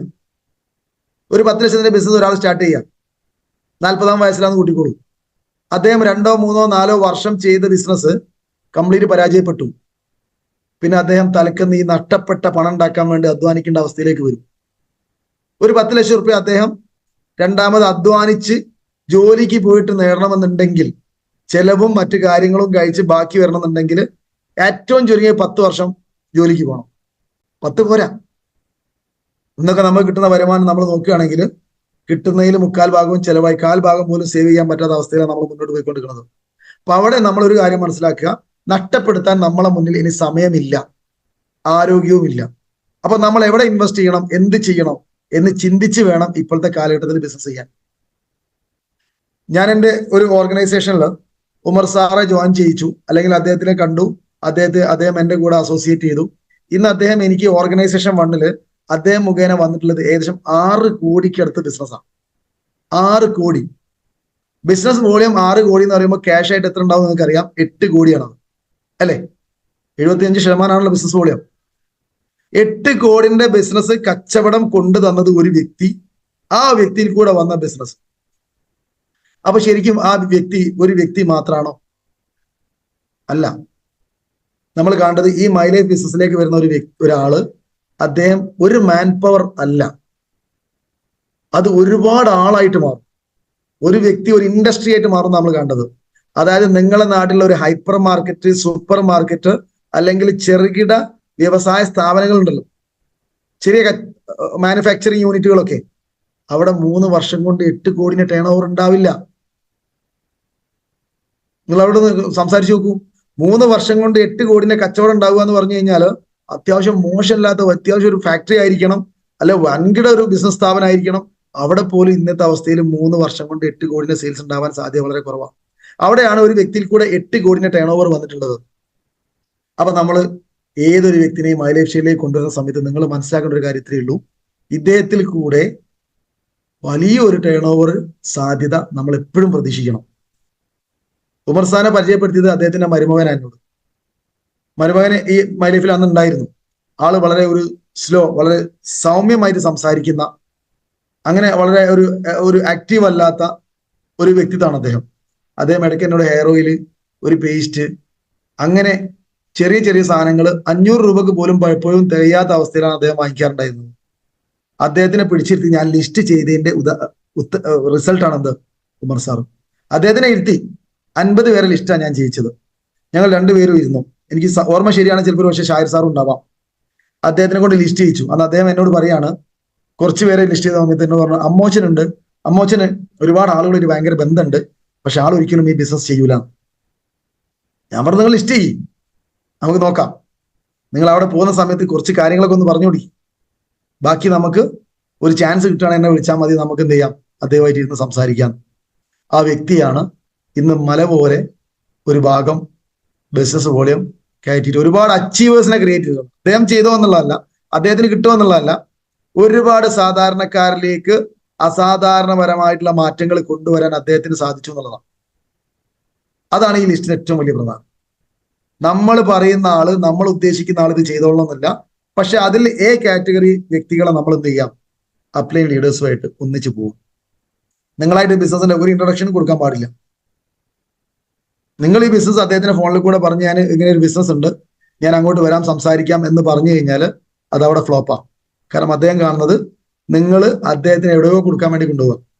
പല ആളുകളും ബിസിനസ് പറയുന്ന സമയത്ത് നിങ്ങൾ ജോയിൻ ചെയ്താലേ ഞാൻ രക്ഷപ്പെടൂ എന്നുള്ള രീതിയിൽ ആ ബിസിനസ് പറയാറുള്ളത്. ഒരു കാരണവശാലും അങ്ങനെ ബിസിനസ് പറയരുത്. മനസ്സിലായോ നിങ്ങൾക്ക്? അതായത് ഞാനിപ്പോ ഉമർ സാറിനെ കൊണ്ടുവന്നിട്ട് വേണം എനിക്ക് രക്ഷപ്പെടാൻ. ഉമർ സാറിന് മനസ്സിലായത് അങ്ങനെ, അയ്യൂബ് സാർ രക്ഷപ്പെടണമെങ്കിൽ ഞാൻ കൂടണം, അതുകൊണ്ട് തന്നെ ഞാനിപ്പോ കൂടുന്നില്ല എന്ന് ചിന്തിക്കുന്ന ആളുകളുണ്ട്. അങ്ങനെയല്ല ബിസിനസ് പറയേണ്ടത്. നിങ്ങൾ വന്നാൽ നിങ്ങൾ രക്ഷപ്പെടും, നമുക്കൊന്നിച്ച് രക്ഷപ്പെടാം. ഞാൻ ഈ ബിസിനസ് ചെയ്യുന്നുണ്ട്, എനിക്ക് സാമാന്യം നല്ല വരുമാനം കിട്ടുന്നുണ്ട്, അത് അദ്ദേഹത്തിന് ബോധ്യപ്പെടണം. ഏത്, എനിക്ക് ഇനി ഇതിനേക്കാൾ നല്ലൊരു അവസരം വേറെ ഇല്ല എന്ന് ബോധ്യപ്പെടുത്താൻ നിങ്ങൾക്ക് പറ്റിയാൽ നിങ്ങൾ ഏറ്റവും നല്ല ലീഡറാണ്. ഒരുപാട് ആളുകൾ ബിസിനസ് പറയുന്ന സമയത്ത് റിജക്ട് ചെയ്യുന്നുണ്ട് അല്ലേ? ഈ ബിസിനസ് അവസരം വളരെ ഈസി ആയിട്ട് പറയാനും ഈസി ആയിട്ട് ജോയിൻ ചെയ്യിക്കാനും പറ്റിയിരുന്നെങ്കിൽ ഒരു പക്ഷേ ഇത്ര ഗ്രോത്ത് നമുക്ക് ഉണ്ടാവില്ലായിരുന്നു. അതെന്തുകൊണ്ടാ? ഞാൻ പ്ലാൻ പറഞ്ഞ പല സ്ഥലങ്ങളിലും എന്നോട് പറഞ്ഞിട്ടുണ്ട്, ഈ ബിസിനസ് ഞങ്ങൾ കേട്ടതാ, ഇത് ഞങ്ങളോട് മുമ്പ് പല ആളുകളും പറഞ്ഞിട്ടുണ്ടായിരുന്നു, അതുകൊണ്ട് തന്നെ നമുക്കിത് താല്പര്യമില്ല എന്ന് പറഞ്ഞ് ഒരുപാട് വ്യക്തികൾ ഇന്ന് ഞങ്ങളെ കൂടെ ജോയിൻ ചെയ്തിട്ടുണ്ട്. എന്താ സംഭവം? അവരെ പരിചയപ്പെടുത്തിയ ആള് ശരിക്കും ഇതിന്റെ അവസരം പരിചയപ്പെടുത്തിയിട്ടില്ല, അല്ലെ പരിചയപ്പെടുത്തിയത് ഈ വ്യക്തിക്ക് ബോധ്യപ്പെട്ടിട്ടില്ല. ബോധ്യപ്പെടുത്തല, നിങ്ങൾ കടമ ചെയ്തോ എന്നുള്ളതല്ല. എന്നോട് ഇപ്പൊ പ്ലാൻ പറയാൻ വേണ്ടിയിട്ട് ബാപ്പുട്ടി സാർ പറയാണ്, അയ്യബ് സാറെ നമുക്ക് ഒരാൾക്ക് പ്ലാൻ കൊടുക്കേണ്ടത് പറഞ്ഞ് ഞാൻ അദ്ദേഹത്തിന്റെ കൂടെ ഇറങ്ങിച്ചെന്ന് ഒരു ബാധ്യത നിറവേറ്റാനാണെങ്കിൽ ആ വ്യക്തി ഒരിക്കലും അതിലേക്ക് വരാൻ പോകുന്നില്ല. പക്ഷെ ബാപ്പുട്ടി സാർ നേരത്തെ പറഞ്ഞ പോലെ ഹൃദയത്തിൽ നിന്നാണ് നിങ്ങൾ ഇത് കൊടുക്കുന്നതെങ്കിൽ, അദ്ദേഹത്തിന് വ്യക്തമായിട്ട് ബോധ്യപ്പെടുന്ന രീതിയിലാണ് നിങ്ങളിത് പറഞ്ഞു കൊടുത്തതെങ്കിൽ, ആ വ്യക്തി ഒരു പക്ഷെ അന്ന് ചെയ്തിട്ടില്ലെങ്കിലും എന്നെങ്കിലും ഇത് ഏറ്റെടുക്കും. എന്തുകൊണ്ട് അങ്ങനെ പറയാൻ കാരണം? പല ആളുകളും കേൾക്കുന്ന സമയത്ത് ഏറ്റെടുത്തിട്ടില്ലെങ്കിലും സാമ്പത്തിക പ്രയാസമോ അല്ലെങ്കിൽ അദ്ദേഹം നിലവിൽ ചെയ്തുകൊണ്ടിരിക്കുന്ന ബിസിനസ് എന്തെങ്കിലും പ്രയാസങ്ങളോ നേരിടുന്ന സമയത്ത് അന്ന് ഈ വ്യക്തി ഇങ്ങനെ ഒരു കാര്യം പറഞ്ഞിരുന്നു, ഇന്ന് ചെയ്യാൻ പറ്റുന്ന മുതൽ മുടക്കില്ലാതെ നഷ്ടസാധ്യത ഇല്ലാതെ രക്ഷപ്പെടാൻ പറ്റുന്ന ഒരവസരം എൻ്റെ അടുത്ത് പറഞ്ഞിരുന്നു, ഞാനത് കേട്ടില്ലല്ലോ എന്ന് ചിന്തിക്കും. ആ ചിന്തിച്ച വ്യക്തിയിലേക്ക് നിങ്ങളെ കോളോ നിങ്ങളെ മെസ്സേജോ എടുക്ക് ചെന്നിരിക്കണം. ഉമർ സാറിന്റെ ഒക്കെ ബിസിനസ് ലൈഫിൽ ഞാൻ മനസ്സിലാക്കുന്നത് ഒരുപാട് ആളുകൾ 1, 2, 3 വർഷം ഫോളോ ചെയ്ത ആളുകളുണ്ട്, അതിനുശേഷം മൈ ലൈഫിലേക്ക് വന്ന ആളുകളുണ്ട്. ഒരു വർഷമൊക്കെ നിരന്തരം അദ്ദേഹം തുടക്കത്തിൽ എനിക്കറിയാം മെസ്സേജ് അയച്ചിട്ട് വാട്സപ്പിൽ സ്റ്റാറ്റസ് വെച്ച് കണ്ടതിന് ശേഷം വിളിച്ചും ബന്ധപ്പെട്ടും പേഴ്സണൽ അയച്ചു കൊടുത്തും വിളിച്ചു നോക്കിയും എന്നതിന് ശേഷം ഈ ബിസിനസ്സിലേക്ക് വന്ന ഒരുപാട് ആളുകളുണ്ട്. അത് അവരുടെ ഏതെങ്കിലും ഒരു സമയത്തായിരിക്കും നിങ്ങൾ ഈ മെസ്സേജ് വരുന്നത്, ഏതെങ്കിലും സാമ്പത്തിക പ്രയാസമുള്ള ഒരു സമയത്തായിരിക്കും ഈ മെസ്സേജ് വന്നിട്ടുണ്ടാവുക. ആ സമയത്ത് അവർക്കൊരു ചിന്ത ഇതിനെക്കുറിച്ച് വരും, എന്നാ പിന്നെ ഇതൊന്ന് ചെയ്ത് നോക്കിയാലോ എന്ന് അവർ ചിന്തിക്കും. ആ സമയം മതി. ആ ഒരു നിമിഷം നിങ്ങൾ അവരെ കൂടെ ഉണ്ടെങ്കിൽ, അല്ലെ അതിനുശേഷം നിങ്ങളെ ബന്ധപ്പെടുന്ന സമയത്ത് നിങ്ങൾ വേണ്ട പരിഗണന കൊടുത്ത് ആ വ്യക്തിയെ ഒന്ന് കൈപിടിച്ച് കയറ്റാൻ നിങ്ങൾ തയ്യാറാണെങ്കിൽ ആ വ്യക്തി നിങ്ങളെ കൂടെ ഉണ്ടാവും. അതാണ് ഈ ഒരു അവസരം.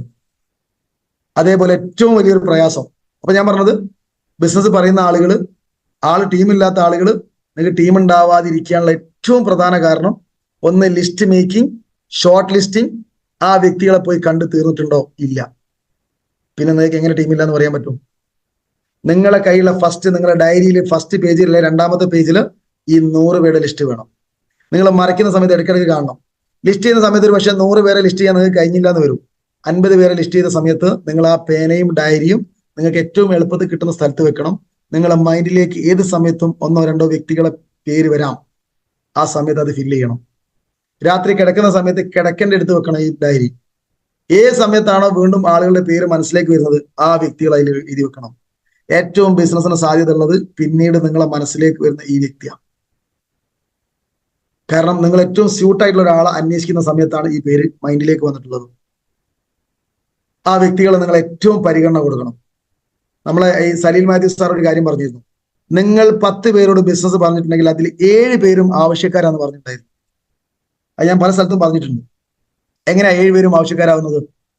നമ്മൾ ബിസിനസ് പ്ലാൻ പറഞ്ഞ വ്യക്തിക്ക് സാമ്പത്തിക പ്രയാസം ഉണ്ട്, ഒരു സംശയവുമില്ല. സാമ്പത്തിക ആവശ്യമില്ലാത്ത ഒരു വ്യക്തി പോലും ഇന്നില്ല. അദ്ദേഹം ഒരു ചെറുകിട ബിസിനസ് ചെയ്യുന്നുണ്ട്, അല്ലെ ജോലി ചെയ്യുന്നുണ്ട്, അല്ലെ വേറെന്തോ രീതിയിൽ വരുമാനം ഉണ്ടാക്കുന്നുണ്ട്. ആ വ്യക്തിക്ക് ഇന്ന് കിട്ടുന്ന വരുമാനത്തിൽ സംതൃപ്തനല്ല, ഒരു അഡീഷണൽ വരുമാനം ആഗ്രഹിക്കുന്നുണ്ട്. ആ വ്യക്തിന്റെ അടുത്താണ് നിങ്ങൾ പ്ലാൻ പറഞ്ഞിട്ടുള്ളത്. രണ്ടാമതൊരു കാരണം ശാരീരിക പ്രയാസങ്ങൾ അനുഭവിക്കുന്ന ആളുകളാണ്. നിങ്ങൾ പ്ലാൻ പറഞ്ഞതിൽ കുറഞ്ഞൊരു ശതമാനം ആളുകൾ ശാരീരികമായിട്ട് ഇന്നത്തെ ജീവിതശൈലി രോഗങ്ങളുമായിട്ട് ബന്ധപ്പെട്ട് എന്തെങ്കിലും പ്രയാസം ആ വ്യക്തിയോ അല്ലെ അവന്റെ കുടുംബം അല്ലെ അവളുടെ കുടുംബം അനുഭവിക്കുന്നുണ്ട്. അവർക്ക് ഏറ്റവും നല്ല പ്രൊഡക്റ്റ് ആവശ്യമുണ്ട്. മൂന്നാമത്തെ ഒരു കാറ്റഗറി ആളുകളുണ്ട്. നമ്മൾ ബിസിനസ് പറഞ്ഞതിനകത്ത് മാനസികമായിട്ട് പ്രയാസം അനുഭവിക്കുന്ന ആളുകളുണ്ട്. അതായത് കാര്യങ്ങൾ തുറന്നു പറയാനും ഒരു കൂട്ടായ്മയിൽ എത്തിപ്പെടാനും ഒരുപാട് സന്തോഷത്തോടു കൂടി മുന്നോട്ട് ജീവിച്ചു പോകാനും ആഗ്രഹിക്കുന്ന ഒരുപാട് ആളുകൾ ഇന്ന് നമ്മളെ കൂട്ടത്തിൽ നമ്മൾ ബിസിനസ് പറഞ്ഞതിനകത്തുണ്ട്. ഞാൻ പറയുന്നത് 10ൽ 7 പേരാണ് സലീൽ മാത്യു സാർ പറഞ്ഞിട്ടുള്ളതെങ്കിൽ ഞാൻ പറയുന്നത് 10ൽ 10 പേരും ഈ ആളുകളാണ്. ഒരാൾ പോലും അതല്ലാത്തവരില്ല. സാമ്പത്തികമായിട്ട് രക്ഷപ്പെടാൻ ആഗ്രഹിക്കുന്ന 10 ആളുകളാണ് നിങ്ങൾ ബിസിനസ് പറഞ്ഞിട്ടുള്ളത്. പക്ഷെ നിങ്ങൾ പറയുന്നു ഈ പറഞ്ഞ 10 ആളും സാറേ താല്പര്യമില്ല എന്നാ പറഞ്ഞത്, ചെയ്യുന്നില്ല എന്നാ പറഞ്ഞത്. എന്താ കാരണം? നിങ്ങൾ പറഞ്ഞ രീതി വ്യത്യാസമുണ്ട്. നിങ്ങൾ പറഞ്ഞതിൽ അവർക്ക് മനസ്സിലായത് അവര് വന്നിട്ട് നിങ്ങൾ രക്ഷപ്പെടണമെന്ന് മാത്രം. അവർക്ക് രക്ഷപ്പെടാൻ പറ്റും എന്നുള്ളത് ഒരു ബോധ്യം അവർക്ക് നിങ്ങൾക്ക് ഉണ്ടാക്കി കൊടുക്കാൻ പറ്റിയിട്ടില്ല. അപ്പോഴാണ് അദ്ദേഹം ചെയ്യുന്നത്. അങ്ങനെ ഉണ്ടാക്കി കൊടുക്കുന്ന സമയത്താണ് അദ്ദേഹം നമ്മളെ കൂടെ വരുന്നത്. ശരിക്കും നമ്മൾ ഈ ലിസ്റ്റ് മേക്കിംഗ് കഴിഞ്ഞ് കറക്റ്റ് ഫോളോ അപ്പ് ആണ് രണ്ടാമത്തെ ഒരു കാര്യം. ഫോളോ അപ്പ് ഏറ്റവും കമ്പൽസറിയാണ്. കാരണം നമ്മൾ അദ്ദേഹത്തിന്റെ ഏതെങ്കിലും ഒരു അദ്ദേഹം ഇപ്പൊ വീട്ടിൽ എന്തെങ്കിലും ഒരു പ്രയാസം അല്ലെങ്കിൽ ഭാര്യയായിട്ട് എന്തെങ്കിലും സംസാരത്തിൽ എന്തെങ്കിലും പ്രശ്നം ഉണ്ടായി നിൽക്കുന്ന സമയത്ത് നമ്മൾ കോൾ ചെയ്താൽ പോലും അദ്ദേഹം പറയില്ല ഞാൻ എനിക്ക് നാളെ വരാൻ പറ്റില്ല, അങ്ങനെയൊക്കെയുള്ള പറയുന്നത്. പക്ഷെ നമ്മൾ സൗമ്യമായിട്ട് പെരുമാറി കൃത്യമായിട്ടുള്ള ഫോളോ അപ്പിൽ കൂടെ നമുക്ക് ഒരു വ്യക്തിനെ ലീഡർഷിപ്പിലേക്ക് എത്തിക്കാൻ പറ്റും. നിങ്ങൾ എത്ര കഴിവുള്ള വ്യക്തിനെ ഈ ബിസിനസ്സിലേക്ക് കൊണ്ടുവന്നു കഴിഞ്ഞാലും അവരൊന്നും രക്ഷപ്പെടാൻ പോകുന്നില്ല കൃത്യമായിട്ടുള്ള ഫോളോ അപ്പ് ഇല്ലെങ്കിൽ. എത്ര കഴിവുള്ള ആൾ വന്നിട്ടും കാര്യമില്ല, അവരെ കൊണ്ട് ഒന്നും ചെയ്യാൻ കഴിയില്ല. ഫോളോ അപ്പ് ഏറ്റവും കമ്പൽസറിയാണ്. നിങ്ങളൊരു 10 പേരെ മൈ ലൈഫിലേക്ക് കൊണ്ടുവന്നിട്ടുണ്ടെങ്കിൽ 11ാമത്തെ വ്യക്തിനെ നിങ്ങൾ കൊണ്ടുവരരുത്. 10 വേണ്ട, ഒരു 4 ആളെ നിങ്ങളെ കൂടെ കൊണ്ടുവന്നിട്ടുണ്ടോ മതി. 5ാമത്തെ ആളെ നിങ്ങൾ കൊണ്ടുവരേണ്ടതില്ല. ഈ 4 പേരിലേക്കും നിങ്ങൾ വ്യക്തമായിട്ട് അവരെ രക്ഷപ്പെടുത്താൻ കൂടെ നിന്നു കൊടുത്താൽ മാത്രം മതി. കാരണം ഈ 4 പേര് ഏറ്റവും ചുരുങ്ങി 10 പേരെ കൊണ്ടുവരികയാണെങ്കിൽ 40 പേരുണ്ടാവും. നിങ്ങൾക്ക് പോയാൽ തീരാത്ത അത്രയും വർക്ക് അവിടെ ഉണ്ടാവും. 5ാമത്തെ ആളെ നിങ്ങൾ കൊണ്ടുവരരുത്, അവിടെ നിൽക്കട്ടെ. നിങ്ങളെ കൂടെ വന്ന ആൾ കൊണ്ടുവന്നിട്ടുണ്ടല്ലോ, അവർക്ക് സപ്പോർട്ട് കൊടുക്കണം. പല വർക്കിനും ഞാൻ പോകുന്ന സമയത്ത് ഞാൻ ചിന്തിക്കുന്ന ഒരു കാര്യമുണ്ട്. എന്റെ ഏറ്റവും അവസാനത്തെ ഏതോ ഒരു ഡിസ്ട്രിബ്യൂട്ടർ ആയിരിക്കും ഒരു അപ്പോയിന്റ്മെന്റ് പറഞ്ഞിട്ടുണ്ടാവുക. അവിടെ ഒരു വ്യക്തി വന്നു കഴിഞ്ഞാൽ 3ഓ 4ഓ പേർക്ക് വരുമാനം കിട്ടുന്ന ഭാഗത്തായിരിക്കും ഈ ആള് വരുന്നത്. ഒരുപക്ഷെ നമുക്ക് പവറിലായിരിക്കും, നമുക്ക് വരുമാനം കിട്ടിക്കൊള്ളുന്നില്ല. അവിടെ നിങ്ങൾ ചെയ്യേണ്ട ഒരു കാര്യമുണ്ട്. ആ ബിസിനസ്സിന് ആ വർക്കിന് ഏറ്റവും ഇമ്പോർട്ടന്റ് കൊടുക്കണം. കാരണം നമ്മൾ കാരണം ഒരു 4 ആൾക്ക് വരുമാനം കിട്ടുക, അത് വളരെ ഇമ്പോർട്ടൻ്റ് ആണ്. അത് വേറെ എവിടെയും കിട്ടാൻ പോകുന്നില്ല. നിങ്ങൾ ഒരാളെ സഹായിക്കാൻ പോവുകയാണെങ്കിൽ ആ വ്യക്തിക്ക് മാത്രമേ അതിന്റെ നേട്ടം കിട്ടാൻ പോകുന്നു, മറ്റൊരു ഭാഗത്താണെങ്കിൽ. എന്നാൽ മൈ ലൈഫിൽ നിങ്ങൾ ഒരു വ്യക്തിനെ സഹായിക്കാൻ, നിങ്ങൾ ഒരു ഡിസ്ട്രിബ്യൂട്ടറെ സഹായിക്കാൻ പോകുന്ന സമയത്ത് 2ഓ 3ഓ ആളുടെ വീട്ടിലേക്ക് നിങ്ങൾ വരുമാനം എത്തിച്ചു കൊടുക്കുക. നിങ്ങൾ കാരണം നിങ്ങൾ ചെയ്യുന്ന ഏറ്റവും വലിയ പുണ്യപ്രവൃത്തിയായിരിക്കും അത്. ആ ഒരു രീതിയിൽ ഈ ബിസിനസ് നിങ്ങൾ കാണണം. പല ആളുകളും പറയാറുണ്ട്, നമ്മൾ സാറേ ഞാൻ ഈ ആഴ്ച ബിസിനസ് ഞാൻ കയറ്റുന്നില്ല, ഞാൻ ഈ പർച്ചേസ് ഉണ്ട് അടുത്ത ആഴ്ച ചെയ്തോളാം. നിങ്ങളൊരു കാര്യം മനസ്സിലാക്കുക, ഒരു കാരണവശാലും പറയാനോ ചെയ്യാനോ പാടില്ലാത്ത വാക്കാണത്. എന്തുകൊണ്ടാണെന്നറിയോ? നിങ്ങളെ ഈ സെയിൽസ്, ഈ ബിസിനസ് നിങ്ങളെ മാത്രം ആശ്രയിക്കുന്ന കാര്യമല്ല. നിങ്ങൾ അപ്ലൈൻ ആയിട്ടുള്ള 2ഓ 3ഓ ആളുകൾക്ക് പെർഫോമൻസ് ബോണസോ ലോയൽറ്റി ബോണസോ റാങ്കോ മറ്റു കാര്യങ്ങളോ അച്ചീവ് ചെയ്യാൻ ഈ ഒരു കാരണം കൊണ്ട് സാധിച്ചേക്കാം. അതിനൊരു കാരണവശാലും നിങ്ങൾ ബ്ലോക്ക് ചെയ്ത് അല്ലെ പിടിച്ചു വെച്ച് ഞാൻ അടുത്ത ആഴ്ച ചെയ്തോളാം എന്നുള്ള ഒരു വാക്ക് മൈ ലൈഫിൽ ഇല്ല. നിങ്ങൾ ഈ ആഴ്ച ചെയ്യാൻ പറ്റുന്നത് ആദ്യത്തെ ആഴ്ചയാണെങ്കിലും അവസാനത്തെ ആഴ്ചയാണെങ്കിലും അത് ആ ആഴ്ച തന്നെ ചെയ്ത് തീർക്കുക. അടുത്ത ആഴ്ച നമ്മൾ ഉദ്ദേശിച്ച പോലെ ആയിക്കൊള്ളുന്നില്ല. അതല്ലെങ്കിൽ നിങ്ങൾ കാരണം ഒരാൾക്ക് ലോയൽറ്റി ബോണസ് കിട്ടി, 5000 രൂപ വരുമാനം കിട്ടിയില്ലേ, പിന്നെ നമ്മൾ എന്തിനാ പിടിച്ചു വെക്കേണ്ട കാര്യം? ഒരാൾക്ക് പെർഫോമൻസ് ബോണസ് കിട്ടി നിങ്ങൾ ഈ ചെയ്തതിന്റെ കാരണത്താല്, 5000, 10,000, 12,000 ഒക്കെ ആ വ്യക്തിക്ക് വരുമാനം കിട്ടിയില്ലേ, അത് അടുത്ത ആഴ്ച ചെയ്താൽ എന്തെങ്കിലും കാര്യമുണ്ടോ? ഇല്ല. അവസാന മാസമൊക്കെ പല ആളുകളും അങ്ങനെ ചെയ്യാറുണ്ട്. ഒരിക്കലും നിങ്ങൾ ചെയ്യാൻ പാടില്ല. സാറേ ഞാൻ അടുത്ത ആഴ്ച ആയിക്കോളാം, അല്ല അതിന്റെ അടുത്ത ആഴ്ച ചെയ്തോളാം, ഒരിക്കലും ആവരുത്. കാരണം നിങ്ങൾ ചെയ്യുന്നത് നിങ്ങൾക്ക് മാത്രമല്ല, ഒരുപാട് ആളുകൾക്ക് വരുമാനം കിട്ടുന്നുണ്ട്. അവർക്ക് നിങ്ങൾ കൊടുക്കുന്ന ഈ ഒരു ബിസിനസിന്റെ വരുമാനം ഇതിനു വേണ്ടി മാത്രമല്ല. ആ വ്യക്തി തുടക്കത്തിൽ ഒരുപാട് എഫേർട്ട് ഇട്ടിട്ടുണ്ട്, അന്ന് അദ്ദേഹത്തിന് വരുമാനം കിട്ടിയിട്ട് പോലും ഉണ്ടായിരുന്നില്ല. നിങ്ങൾ ഈ ബിസിനസ്സിലേക്ക് കൊണ്ടുവരാൻ വേണ്ടിയിട്ട് ആ വ്യക്തി അടക്കമുള്ള ആളുകൾ തുടക്കത്തിൽ ഒരുപാട് അധ്വാനിച്ചിട്ടുണ്ട്. അപ്പൊ അവർക്ക് കൂടി കിട്ടിക്കോട്ടെ എന്ന രീതിയിൽ വേണം ഓരോ ആളുകളും പരമാവധി സെയിൽസ് എടുത്തിട്ട് വേണം ഓരോ ആഴ്ചയിലും സെയിൽ ക്ലോസ്. ആദ്യത്തെ ആഴ്ച ആണെങ്കിലും രണ്ടാമത്തെ ആഴ്ച ആണെങ്കിലും അവസാനത്തെ ആഴ്ച ആണെങ്കിലും ആ ആഴ്ചയിൽ നിങ്ങൾ എന്ത് ചെയ്യണം? അത് കംപ്ലീറ്റ് ചെയ്യണം. കാരണം ഈ ബിസിനസ് നമുക്ക് മാത്രമുള്ളതല്ല. ഒരുപാട് ആളുകൾ ഇന്ന് കമ്പനിയുടെ പെർഫോമൻസ് ബോണസ് വാങ്ങിക്കുന്ന ആളുകൾ നിങ്ങളുടെ ടീമിന്റെ സെയിൽസ് മാത്രമല്ല, മറ്റുള്ള ടീം ടോട്ടൽ മൈ ലൈഫിൽ നിന്ന് കിട്ടുന്ന ടേൺ ഓവറിന്റെ ഇത്ര ശതമാനമാണ് പെർഫോമൻസ് ബോണസ് ആയിട്ട് തരുന്നത്. ഒരു പക്ഷേ നിങ്ങളെ സെയിൽസിന് ഒരാൾ കിട്ടുന്ന വരുമാനത്തിൽ 1, 2, 5, 10 രൂപ അധികം കിട്ടാൻ സാധ്യതയുണ്ട്. അത് നിങ്ങളാൽ സംഭവിക്കുന്ന ഒരു കാര്യമാണ്.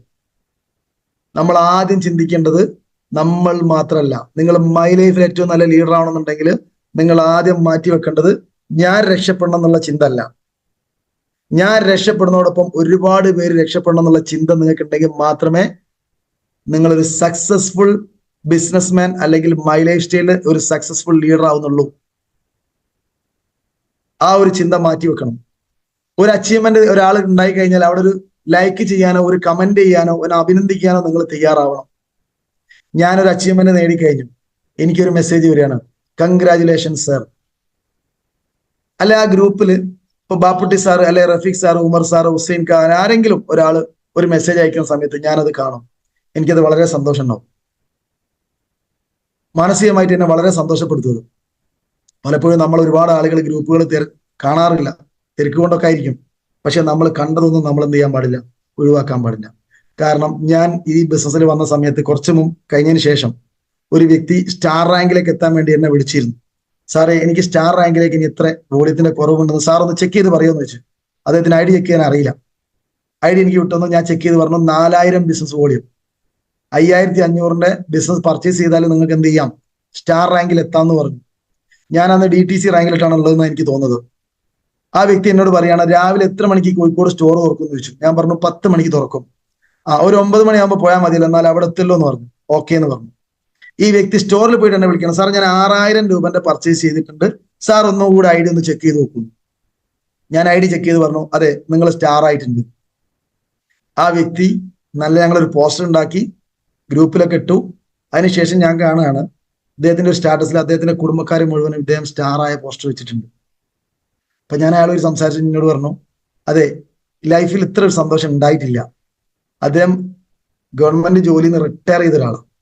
അപ്പൊ എന്നോട് പറയാണ്, മനസ്സിന് സന്തോഷത്തോട് കൂടിയിട്ട് എനിക്കൊരു അച്ചീവ്മെന്റ് ആസ്വദിക്കാൻ പറ്റിയത് ഈ സമയത്താണ്. കാരണം അദ്ദേഹത്തിന്റെ വ്യക്തി ജീവിതത്തിൽ അദ്ദേഹത്തിന്റെ കരിയറിൽ, അതായത് അദ്ദേഹത്തിന്റെ ജോലിക്കിടയിൽ പല കാര്യങ്ങളും ഉണ്ടായിട്ടുണ്ട്. പക്ഷെ അതൊന്നും ഇത്രത്തോളം സമാധാനപരമായിട്ടല്ലായിരുന്നു. ഒരുപാട് സ്ട്രഗിൾ ചെയ്തിട്ടുണ്ട്. മനസ്സമാധാനത്തോടു കൂടി ഒരു അച്ചീവ്മെന്റ് എത്തിയിട്ടുള്ളത് ഇപ്പോഴാണെന്ന് അദ്ദേഹം പറയാണ്. അപ്പൊ നമ്മൾ മനസ്സിലാക്കേണ്ട ഒരു കാര്യമുണ്ട്, ഒരു അഭിനന്ദനം വലിയ കാര്യമാണ്. ശരിക്കും വെൽനസ് സാറിന് ഏറ്റവും വലിയ ക്വാളിറ്റി എന്താണെന്ന് നിങ്ങൾക്കറിയാം, പരിഗണിക്കല. നമ്മളൊരാളെ കാണുന്ന സമയത്ത് വെൽനസ് സാർ ഒരു പ്രാവശ്യം കണ്ട ആളാണ് ഉണ്ടെങ്കിൽ അദ്ദേഹം ഒന്ന് പുഞ്ചിരിക്കും, ഒന്ന് വിശേഷം ചോദിക്കും, ഒന്ന് കൈ കൊടുക്കും, ഇല്ലേ? ശ്രദ്ധിച്ചിട്ടുണ്ടോ നിങ്ങള്? ഇനി അദ്ദേഹത്തിന് പരിചയമില്ലാത്തൊരു വ്യക്തിയാണ്, കാരണം അദ്ദേഹത്തിന് അറിയാം, പണ്ടേ ട്രെയിനിങ് എടുക്കാറുണ്ട്, 2 ഡേ എടുക്കാറുണ്ട്, അതേപോലെ പല ട്രെയിനിങ്ങും എടുക്കാറുണ്ട്, നൂറുകണക്കിന് ആളുകൾ പങ്കെടുക്കാറുണ്ട്. അദ്ദേഹത്തിന് എല്ലാവർക്കും അറിയാൻ പറ്റും, പക്ഷെ അദ്ദേഹത്തിന് എല്ലാവരെയും അറിഞ്ഞോളാം എന്നില്ല. അപ്പൊ ഏതെങ്കിലും ഒരാൾ അദ്ദേഹത്തിന്റെ മുഖത്തേക്ക് നോക്കിക്കഴിഞ്ഞാൽ വെൽനസ് സാർ തിരിച്ചൊരു പുഞ്ചിരി കൊടുക്കും. ഒരു മുടക്കും നമുക്കില്ല. അല്ലേ? അപ്പൊ ഞാനൊക്കെ പരമാവധി ഈ ബിസിനസ്സിൽ വന്നതിന് ശേഷം എനിക്ക് ഏറ്റവും വലിയ അനുഗ്രഹമായിട്ട് എനിക്ക് തോന്നിയിട്ടുള്ളത് ഒരുപാട് ബന്ധങ്ങളാണ്. ഇന്ന് ഈ സ്ക്രീനിൽ കാണുന്ന ഒരു വ്യക്തിനെ പോലും മൈ ലൈഫിൽ വരുന്നതിന് മുമ്പ് എനിക്ക് പരിചയമില്ല. പക്ഷെ ഇന്ന് എന്റെ ഏറ്റവും വേണ്ടപ്പെട്ട ആളുകളായിട്ട് ഞാൻ മനസ്സിലാക്കുന്നത് ഇന്ന് ഈ സ്ക്രീനിൽ കാണുന്ന ആളുകൾ, അല്ലെ ഇന്ന് കയറാൻ പറ്റാത്ത ആളുകൾ, അല്ലെ വീഡിയോ ഓഫ് ആക്കി ഇതിനകത്തുള്ള ആളുകൾ, ഇങ്ങനെ മൈ ലൈഫിൽ ഞാൻ പരിചയപ്പെടുത്ത എന്റെ ഏറ്റവും ബന്ധപ്പെട്ട ആളുകളായിട്ട് ഞാൻ മനസ്സിലാക്കുന്നത് എനിക്ക് മൈ ലൈഫിൽ നിന്ന് കിട്ടിയുള്ള ഒരുപാട് ആളുകളാണ്. ഒരു പക്ഷെ നിങ്ങൾക്ക് തോന്നും ഇദ്ദേഹം ഇപ്പൊ കാണാറില്ല, വരാറില്ല. ബാപ്പുട്ടിക്കാക്ക് പറയും ചിലപ്പോൾ ഇപ്പൊ നമ്മളെ മീറ്റിങ്ങിനൊന്നും മലപ്പുറത്തേക്കൊന്നും വരില്ല എന്നൊക്കെ പറയും. അഹങ്കാരം കൊണ്ടൊന്നുമല്ല, സമയക്കുറവ്. അത് നിങ്ങൾ ഒരു റാങ്ക് എത്തുന്ന സമയത്ത് നിങ്ങൾക്കൊക്കെ അത് മനസ്സിലാവും. കാരണം ഓടിയിട്ട് എത്താത്ത അവസ്ഥ വരും ചിലപ്പോൾ. അപ്പൊ അതുകൊണ്ടൊക്കെ തന്നെ തീർച്ചയായിട്ടും എന്റെ മനസ്സിലുള്ള എന്റെ ഏറ്റവും നല്ല കാരണം തുടക്കത്തിൽ ഞാൻ ഉമർ സാറൊക്കെ മലപ്പുറത്ത് ചെന്നിട്ട് ഒരുപാട് ദിവസങ്ങളിൽ അവിടെ പോയിട്ട് നമ്മൾ പല ആളുകളെയും കണ്ടും ബിസിനസ് പറഞ്ഞു മീറ്റിങ്ങുകൾ നടത്തിയൊക്കെ പോകുന്ന ഒരു സമയം ഉണ്ടായിരുന്നു.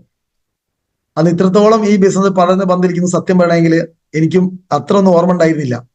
അവിടെ നമ്മളെ കണക്കുകൾ തെറ്റിയിട്ട് നമ്മളെ പ്രതീക്ഷകൾക്ക് അപ്പുറത്തേക്ക് ഈ ബിസിനസ് വളരുമെന്ന് അനീസാറൊക്കെ പലവട്ടം പറഞ്ഞ സമയത്തും അതൊന്നും എന്റെ പ്രതീക്ഷയുടെ മുകളിലേക്ക് വരുമെന്ന് ഞാൻ വിചാരിച്ചില്ല. പക്ഷെ വന്നു, ഓരോരുത്തരെയും വന്നു. ഉമർ സാർ ഒരിക്കലും ചിന്തിച്ചിട്ടില്ല ഇത്ര വരുമാനം എനിക്ക് കിട്ടും, ഈ ലെവലിലേക്ക് എന്റെ ലൈഫ് മാറുന്നു, ചിന്തിച്ചിട്ട് പോലും. നിങ്ങളൊരു കാര്യം മനസ്സിലാക്കുക, നിങ്ങൾക്കും അത് സാധിക്കും. ഇതിനകത്ത് ഒരൊറ്റ ക്വാളിറ്റിയാണ് നിങ്ങളെ വിദ്യാഭ്യാസ യോഗ്യത, നിങ്ങളെ കഴിവ്, നിങ്ങളെ സൗന്ദര്യം, നിങ്ങളെ ഉയരം, നിങ്ങളെ നിറം, നിങ്ങളെ ജാതി, മതം ഒന്നും ഇതിനകത്ത് ഒരു സംഭവമല്ല. നിങ്ങൾ വിജയിക്കണം എന്ന് നിങ്ങൾ ആഗ്രഹിച്ചിട്ടുണ്ടെങ്കിൽ നിങ്ങൾക്ക് പറഞ്ഞാൽ മൈ ലൈഫ്. അത് നിങ്ങൾ ആദ്യം ചെയ്യേണ്ട ഒരു കാര്യമുണ്ട്. നിങ്ങളെ ലീഡർക്ക് സറണ്ടർ ആവുക. നിങ്ങൾ ഈ മൈ ലൈഫ് വരുന്നതിന് മുമ്പ് നിങ്ങൾ രാജാവായിരിക്കും. നിങ്ങൾ നാട്ടിൽ ഒരുപാട് കേസുകൾ ഒത്തുതീർപ്പാക്കുന്ന ആളായിരിക്കും. നിങ്ങൾ വലിയ പ്രാസംഗികനായിരിക്കും. നിങ്ങൾ വലിയ ബിസിനസ്മാൻ ആയിരിക്കും. ഒരു പക്ഷേ ബിസിനസ്സിന് ട്രെയിനിങ് എടുക്കുന്ന ആളായിരിക്കും നിങ്ങൾ. പക്ഷെ മൈ ലൈഫിൽ നിങ്ങൾ വെറും ശിശുവാണ്. നിങ്ങൾ ചിന്തിച്ച രീതിയിൽ ഈ ബിസിനസ് വളർത്താം എന്ന് നിങ്ങൾ വിചാരിച്ചു കഴിഞ്ഞാൽ അതായിരിക്കും ഏറ്റവും വലിയ അബദ്ധം. നിങ്ങൾ കാണിക്കുന്ന ഫസ്റ്റ് മിസ്റ്റേക്ക് നിങ്ങൾക്ക് സ്വന്തമായിട്ട് ഈ ബിസിനസ് മറ്റുള്ളവരെക്കാട്ടിലും ഡെവലപ്പ് ചെയ്താളാം എന്ന് വിചാരിക്കുന്നത് മാത്രം. നമ്മൾ ഒരൊറ്റ കാര്യം ചിന്തിച്ചാൽ മതി. ഒരു മോട്ടോർ ബൈക്ക് പഠിച്ചൊരു വ്യക്തിയാണ്, അവനൊരു മാസമായിട്ടുള്ള വണ്ടി ഓടിക്കാൻ തുടങ്ങിയിട്ട് അവൻ പോകുന്ന പോക്ക് കണ്ടാൽ നമുക്കറിയാം അവന്റെ കൂടെ കയറാൻ പറ്റില്ല. കാരണം അവനെ ഒപ്പിച്ച് പോവുക, നമ്മൾ കയറിയാ വീഴും. ഇതേപോലെ നിങ്ങൾ ഏറ്റവും വലിയ ആളാണ്, നിങ്ങൾ മൈ ലൈഫിൽ വന്നിട്ടേ ഉള്ളൂ, 1-2 പ്രോഗ്രാം കേട്ടു, നിങ്ങൾ വലിയ സെറ്റപ്പ് ടീമിനെ ഒറ്റയ്ക്ക് പോയി ആക്കാന്ന് വിചാരിച്ചു കഴിഞ്ഞാൽ നിങ്ങൾ ഈ സംസാരത്തിൽ കേൾക്കുന്നവന് മനസ്സിലാവും ഇവനെ കുറിച്ച് വലിയ ഐഡിയ ഒന്നും ഇല്ല. കാരണം 2-3 ചോദ്യം ചോദിച്ച സമയത്ത് നിങ്ങൾ എന്തൊക്കെയോ മറുപടി പറഞ്ഞിട്ടുണ്ട്. അവിടെ നിങ്ങൾക്ക് സക്സസ് ആക്കി എടുക്കാൻ പറ്റില്ല. എക്സ്പീരിയൻസ് നിർബന്ധം. നേരെ മറിച്ച് ബൈക്ക് 2-3 വർഷമായിട്ട് ബൈക്ക് ഓടിക്കുന്ന നിർത്തനാണെങ്കിലോ അവന് സ്മൂത്ത് ആയിട്ട് പോകും, അവന്റെ കൂടെ നമുക്ക് കയറാം, ഒരു കുഴപ്പമില്ല. അവിടെ ഈ ബിസിനസ്സിലേക്ക് വന്നിട്ട് ഇതിൻ്റെതായ ഒരു എക്സ്പീരിയൻസ് നിങ്ങൾക്ക് കിട്ടുന്നത് വരെ നിങ്ങൾ എന്നും നിങ്ങൾ എന്തായിരിക്കണം, നിങ്ങളെ അപ്ലൈൻ ലീഡർ എന്താണോ പറയുന്നത് അത് കേട്ട് അതിനനുസരിച്ച് പ്രവർത്തിക്കാൻ തയ്യാറാവുക. അവർ മാത്രമേ ഇതിനകത്ത് സക്സസ് ആവും. അതൊരു പരിധി കഴിഞ്ഞാൽ നിങ്ങൾക്ക് ഒറ്റയ്ക്ക് ഡ്രൈവ് ചെയ്യാം. പിന്നെ നിങ്ങൾക്ക് അത്യാവശ്യമുള്ള കാര്യങ്ങൾ മാത്രം നിങ്ങൾ ലീഡറോട് ചോദിച്ചാൽ മതി. എന്നും നിങ്ങൾ ലീഡറെ ഡിപ്പെൻഡ് ചെയ്യണ്ട. നിങ്ങൾക്ക് എന്തൊക്കെ ഏറ്റെടുക്കാൻ പറ്റും, നിങ്ങൾ ലീഡർ സ്വാതന്ത്ര്യം തന്നിട്ടുണ്ടോ അത് നിങ്ങൾ ഏറ്റെടുക്കും. ലീഡർ പറയാണ് ഓക്കെ നിങ്ങൾ ഒറ്റയ്ക്ക് പ്ലാൻ പറഞ്ഞോളൂ, നിങ്ങൾക്ക് പറയാൻ കഴിയില്ല എന്ന് നിങ്ങൾ ആദ്യം പറയാം. നിങ്ങൾ പറയുന്നത് സാറേ എനിക്ക് ഒറ്റയ്ക്ക് പറയാനായിട്ടില്ല, സാറ് കുറച്ചും കൂടെ എൻ്റെ കൂടെ വരണം എന്ന് പറയരുത്. ലീഡർ പറഞ്ഞു ഒറ്റയ്ക്ക് പറഞ്ഞോളണം, ഒറ്റയ്ക്ക് പറഞ്ഞോളണം. അത് നിങ്ങൾ പറഞ്ഞ് പഠിച്ചതിന് ശേഷം പറയേണ്ട കാര്യമല്ല. നിങ്ങളൊരു 4 പ്രാവശ്യം GTS പങ്കെടുത്ത ആളാണെങ്കിൽ ഈ ബിസിനസ് ചെറുതായിട്ട് എങ്ങനെ പറയാന്ന് നിങ്ങൾക്ക് അറിയാം. ഒരാളെ മീറ്റിംഗിലേക്ക് എത്തിക്കൽ എങ്ങനെ പറയണം എന്നുള്ളത് നിങ്ങൾക്ക് മനസ്സിലായിണ്ടാവും. ചിലപ്പോൾ പക്ഷേ ആദ്യം പറഞ്ഞ ആൾ ഫെയിൽ ആയിരിക്കും. ഒരു 10 ആളോട് പറയുന്ന സമയത്തേക്ക് നിങ്ങൾക്ക് എന്ത് ചെയ്യുന്നത് ഇത് വ്യക്തമായിട്ട് പറയാൻ പഠിക്കുന്നത്. ഇപ്പൊ പുതിയൊരാളോട് ഞാൻ പറയാം, റഫീഖ് സാർ പുതിയ വന്ന ആളെന്ന് വിചാരിക്കാം. റഫീഖ് സാർ നിങ്ങളൊന്ന് പ്ലാൻ പറയുന്നത്. റഫീഖ് സാർ വന്നിട്ട് 1 മാസമായിട്ടുള്ളൂ എന്ന് വിചാരിച്ചോളൂ കേട്ടോ. അതേപോലെ ചോദിച്ചാൽ സാറേ ഞാൻ എങ്ങനെ പറയണം, എങ്ങനെ തുടങ്ങണം, എങ്ങനെ ഇത് പറയാം എന്ന് എന്നോട് ചോദിക്കും. ഇല്ലേ? ഉണ്ട്. പക്ഷെ റഫീഖ് സാർ ഒരു 10 ആളോട് പറയുമ്പോഴാണ് റഫീഖ് സാർക്ക് മനസ്സിലാണത് ഇങ്ങനെ തുടങ്ങണ്ട, ഇങ്ങനെ തുടങ്ങിയാൽ മതി. അയാൾ ഇങ്ങനെ കുറെ ഇങ്ങോട്ട് ചോദ്യം ചോദിച്ചിട്ടുണ്ട്, അത് ചോദിക്കണമെന്നില്ല, അത് ഞാൻ ഓൾറെഡി അങ്ങോട്ട് പറയാം. ഇല്ലേ? അങ്ങനെ പറയാൻ കഴിയും. ഈ 10 ആളോട് പറഞ്ഞ എക്സ്പീരിയൻസാണ്. അപ്പൊ നിങ്ങൾ പറഞ്ഞ് പ്രാക്ടീസ് ആയി കഴിഞ്ഞാൽ മാത്രമേ എന്ത് ചെയ്യൂ ഇത് മുന്നോട്ട് ഈ സിമ്പിളായി നിങ്ങൾക്ക് പറഞ്ഞു തുടങ്ങാൻ പറ്റൂ. ഇവിടെ നമ്മൾ ചെയ്യേണ്ട ഒരു കാര്യം ഇത്രയേ ഉള്ളൂ, അവസരങ്ങൾ ഉപയോഗപ്പെടുത്തുക. ഈ ബിസിനസ് പറയേണ്ട ബിസിനസ്സാണ്. നിങ്ങളൊരു സൂം മീറ്റിംഗിൽ പങ്കെടുത്തു കഴിഞ്ഞാൽ, നിങ്ങൾ ടീം മീറ്റിംഗ് ആണെങ്കിൽ നിങ്ങൾ ഹാൻഡ് റൈസ് ചെയ്ത് സംസാരിക്കണം. അതൊരു പ്രാക്ടീസാണ്. ഞങ്ങൾ രാത്രി ഞങ്ങളുടെ ടീമിന്റെ മീറ്റിംഗ് നടത്താറുണ്ടെന്നും സൂമിൽ കൂടെ പരമാവധി പുതിയ ആളെ കൊണ്ട് സംസാരിപ്പിക്കും. കാര്യം ബിസിനസ് സംസാരിക്കേണ്ട ബിസിനസ്സാണ്. അതുകൊണ്ട് സംസാരിച്ച് തുടങ്ങണം. നിങ്ങൾ തുടക്കക്കാർക്ക് എന്തും പറയാം, തെറ്റുണ്ടായിക്കോട്ടെ. കളിയാക്കാൻ നിൽക്കുന്ന ആളുകളല്ല ഞങ്ങൾ. നിങ്ങളെക്കാളും അബദ്ധം പറഞ്ഞ ആളുകളാണ് ഞങ്ങൾക്കറിയാൻ പറയുന്നുള്ളത്. കാരണം തുടക്കക്കാരാ. ഇത് കോഴ്സ് എടുത്ത് വന്നവരൊന്നുമല്ല. ഇതിനകത്ത് ഒരാളെ ഇന്റർവ്യൂ ചെയ്തിട്ട് കേട്ടുന്നതാണോ? അല്ല. ഇതിൽ മൈലൈഫിലേക്ക് ഒരാൾ വരിക, നമ്മൾ ഇന്റർവ്യൂ ചെയ്യുന്നുണ്ടോ? നിങ്ങൾക്ക് എത്ര വിദ്യാഭ്യാസം ഉണ്ട്? നിങ്ങൾ സംസാരിക്കാൻ കഴിവുള്ള ആളാണോ? നിങ്ങളുടെ സൗണ്ട് എങ്ങനെ? ഇതൊന്നും നമ്മൾ ചോദിക്കുന്നില്ല. നിങ്ങൾക്ക് പ്രായപൂർത്തിയായിട്ടുണ്ടോ? ഓക്കെ, വെൽക്കം, ഐഡിയ അടിക്കാം, ബിസിനസ് സ്റ്റാർട്ട് ചെയ്യാം. അതുകൊണ്ട് ഒരു ഇന്റർവ്യൂയോ ഒരു പ്രാക്ടീസോ ഇവിടെ ഇല്ല. ഇത് നമ്മൾ വന്നതിന് ശേഷം പ്രാക്ടീസ് ചെയ്യുന്ന കാര്യമാണ്. അതുകൊണ്ട് നിങ്ങൾ എന്ത് പറഞ്ഞാലും എത്ര തെറ്റ് സംഭവിച്ചാലും ഞങ്ങൾക്കറിയാം ഇത് ഇതിനകത്ത് ഉണ്ടാവും. ഇതുവരെ സംസാരിച്ച് ഒരു പൊതുവേദിയിൽ സംസാരിക്കാത്ത ഒരുപാട് ആളുകൾ ഇതിനകത്തേക്ക് വന്നിട്ടുണ്ട്. പക്ഷെ നിങ്ങളെ മാറ്റം നിങ്ങൾ വിചാരിച്ചാലേ നടക്കും. അത് ഞങ്ങൾ എത്ര പരിശ്രമിച്ചിട്ടും കാര്യമില്ല. നിങ്ങൾ തന്നെ വിചാരിക്കണം, ഓക്കെ എനിക്ക് ഇദ്ദേഹത്തെ പോലെ സംസാരിക്കണം. ഇപ്പൊ നല്ലൊരു ട്രെയിനർ വന്നു, നമുക്ക് ഭയങ്കര ഇഷ്ടമായി, ഭയങ്കര മെസ്സേജ് അയച്ചു, ഇത് കേട്ടു ഭയങ്കര സംഭവം, ഇദ്ദേഹത്തെ പോലെ എനിക്ക് ആവണം എന്ന് നിങ്ങൾ ചിന്തിക്കുന്നുണ്ടോ? നിങ്ങൾ ചെയ്യേണ്ടത് ഇത്ര മാത്രമേ ഉള്ളൂ, സംസാരിച്ച് തുടങ്ങാം. എണീറ്റൊന്ന് സംസാരിക്കാൻ പറയാം, ശീലിക്കുക. സൂമിൽ സംസാരിക്കുക. മീറ്റിംഗ് സെന്ററിൽ ഒരു എക്സ്പീരിയൻസ് പറയാൻ സമയത്ത് അത് സംസാരിക്കുക. എന്റെ ടീമിൽ ഒരുപാട് ലേഡി ലീഡേഴ്സ് ഈ അടുത്ത് ഞാൻ പറഞ്ഞിട്ടുണ്ട്. റസീന മേഡം നൂറാന്തോട് ഇന്നിപ്പോ ZTC റാങ്കിലാണ്. അവര് സ്റ്റാർ റാങ്ക് ആയ സമയത്ത് എന്നോട് പറഞ്ഞു, സാറേ സ്റ്റാർ ഞാനാവില്ല, കാരണം സ്റ്റാർ ആയി കഴിഞ്ഞാൽ താമരശ്ശേരി സ്റ്റേജിന്റെ മുകളിൽ കയറണം. ഇനി നിങ്ങൾ സ്റ്റേജിന്റെ മുകളിൽ കയറ്റില്ലാന്നുണ്ടെങ്കിൽ മാത്രമേ ഞാൻ സ്റ്റാർ ആവും. ഞാൻ പറഞ്ഞു കയറ്റില്ല എന്നാണ്, സ്റ്റാർ ആക്കി. എന്നതിന് ശേഷം സ്റ്റേജിമേ കയറ്റി. അന്ന് ജസ്റ്റ് പേര് മാത്രമേ പറഞ്ഞുള്ളൂ എന്നാണ് ഞാൻ മനസ്സിലാക്കുന്നത്. ഈ അടുത്തൊരു താമരശ്ശേരി GTS വെച്ചിട്ട് അവർ പറഞ്ഞത്, എനിക്ക് മൈക്ക് കിട്ടിയേ പറ്റൂ, ഒരു അത്യാവശ്യം ഒരു കാര്യം പറയാൻ. കാരണം സംസാരിച്ച് പേടി മാറി കാര്യങ്ങൾ പറഞ്ഞു തുടങ്ങി ലീഡർഷിപ്പ് എത്തി. ഇത്ര ഇതിനകത്തുള്ളൂ. അതേപോലെ എൻ്റെ കൂടെ വന്നുള്ള ഒരുപാട് ലേഡി ലീഡേഴ്സ്, ഞാൻ പ്രത്യേകം എടുത്ത് പറഞ്ഞ റജീന മേഡം, തുടക്ക സമയത്ത് ഈ ബിസിനസ് ഏറ്റവും കൂടുതൽ എഫേർട്ട് ഇട്ട് ഈ ലെവലിലേക്ക് ഒന്ന് എത്തിക്കാൻ വേണ്ടിയിട്ട് കാരണമായിട്ടുള്ള റജീന മേഡം ഉണ്ട്. അതേപോലെ ഒരു സൈഡ് ഉമർ സാർ അടക്കമുള്ള ഒരുപാട്, ഞാൻ ഓരോരുത്തരെ പേരെടുത്ത് പറയുന്നില്ല, Rajeena madam, Rukhiya madam, Thahira madam ഒക്കെ ഫാസ്റ്റ് ആയിട്ട് അച്ചീവ്മെന്റ് നേടിയിട്ടുള്ള ഒരുപാട് ലേഡി ലീഡേഴ്സ്. താഹിറ മേഡത്തിനോട് ഞാൻ ചോദിച്ചൊരു ചോദ്യം ഉണ്ടായിരുന്നു, ഒരു 5000 രൂപ അക്കൗണ്ടിലേക്ക് വന്ന സമയത്ത് ഓരോ മാസവും ഒരു 20,000 വന്നാൽ എങ്ങനെ ഉണ്ടാവും? എന്നോട് അതൊന്നും ഒരിക്കലും ലൈഫിൽ സംഭവിക്കാത്ത കാര്യമാണ്. ഈ 5000 തന്നെ ലൈഫിൽ ആദ്യമായിട്ടാണ് എൻ്റെ അക്കൗണ്ടിലേക്ക് വന്നിട്ടുള്ളത്. അങ്ങനത്തെ കഴിഞ്ഞ കുറച്ച് മാസങ്ങൾക്ക് മുമ്പ് ഞങ്ങൾ ഇൻകം ചെക്ക് ചെയ്ത സമയത്ത് 37,000 ആണ് ആ മാസം വന്ന വരുമാനം. ആ ലെവലിലേക്ക് ആ സമയത്ത് ഞാൻ ചോദിച്ചു, ഒരു മാസം 1,00,000 രൂപ അക്കൗണ്ടിലേക്ക് വന്നാലോ? അപ്പൊ എന്നോട് പറഞ്ഞു, 1-2 വർഷം കഴിഞ്ഞാൽ വരുമല്ലോ. കാരണം എന്തായി? മനസ്സ് വലുതായി. അവർക്ക് മനസ്സിലായി 1-2 വർഷം കഴിയുന്ന സമയത്ത് 1,00,000 രൂപ വീതം ശരാശരി അക്കൗണ്ടിലേക്ക് ഒരു മാസം വരും എന്നുള്ളത് മനസ്സിലായി. എന്തുകൊണ്ട്? കാരണം തുടക്കത്തിൽ 1000 രൂപ കിട്ടും. നിങ്ങൾ ഒരു കാര്യം ചെയ്യാം, നിങ്ങളെ കൂടെ ബസ്സിലേക്ക് ഞാൻ നിർത്താൻ വേണ്ടി പോവാണ്, 5 മിനിറ്റ് നമുക്ക് ബാക്കിയുള്ളൂ. നിങ്ങളെ കൂടെ ബിസിനസ്സിലേക്ക് ആദ്യം ജോയിൻ ചെയ്ത ആളെ നിങ്ങൾ ചെയ്തു കൊടുക്കേണ്ട ഒരു കാര്യം, കൃത്യമായിട്ട് ഐഡി ആക്ടിവേഷൻ ചെയ്ത് അവരെ ഡോക്യുമെന്റ് അപ്ഡേറ്റ് ചെയ്ത് ഒരു 450 രൂപ ആണെങ്കിൽ ആ 450 രൂപ അക്കൗണ്ടിലേക്ക് വേഗം കയറ്റാൻ വേണ്ടിയുള്ള സംവിധാനങ്ങൾ ചെയ്തു കൊടുക്കണം. കാരണം അവർ മനസ്സിലാക്കുന്നത് ഒരുപാട് തട്ടിപ്പ് കമ്പനികളുണ്ട്. അക്കൗണ്ടിലേക്ക് വരുമാനം വന്നു കഴിഞ്ഞാലാണ് 100% ഈ കമ്പനി വരുമാനം തരുമോ ഇല്ലേ എന്നുള്ളത് മനസ്സിലാക്കുന്നത്. ഒരു പക്ഷെ വലിയ കോടീശ്വരനായിരിക്കും, പക്ഷെ ഈ 450 കയറുന്ന സമയത്ത് അദ്ദേഹത്തിന് ഒരു കാര്യം മനസ്സിലായി, ഇത് ചെയ്താൽ കിട്ടും. ചില ആളുകൾ ചെയ്യുന്ന ഏറ്റവും വലിയ മിസ്റ്റേക്ക് ഉണ്ട്, ആ ഡോക്യുമെന്റ് അപ്ഡേറ്റ് ചെയ്യാതെ വെറുതെ ഇട്ടേക്കും. അവർക്കും അറിയില്ല, ഇയാൾക്കും അറിയില്ല. ബിസിനസ് ഒക്കെ 10,000 കണക്കിന് ചെയ്തിട്ടുണ്ടാവും, പക്ഷെ വരുമാനം വന്നിട്ടുണ്ടാവില്ല. പല ടീമിൽ നിന്നും ആളുകൾ കൊഴിഞ്ഞു പോയതും ഇതിലൊന്നും കിട്ടൂല എന്ന് പറഞ്ഞതും ഞാൻ കേട്ടിട്ടുണ്ട്. ഐഡി ചെക്ക് ചെയ്ത സമയത്ത് നമുക്ക് വളരെ നിരാശ തോന്നിയിട്ടുണ്ട്. അതായത് KYC ചിലപ്പോൾ ചെയ്തിട്ടുണ്ടാവും, ഏതോ ഒരു ഡോക്യുമെന്റ് മിക്കവാറും NEFTക്ക് ഉണ്ടാവുന്ന ഒരു പ്രയാസമാണ്, ക്ലിയർ ഇല്ലാത്തതിന്റെ പേരിൽ റിജക്റ്റ് ആവുന്നത്.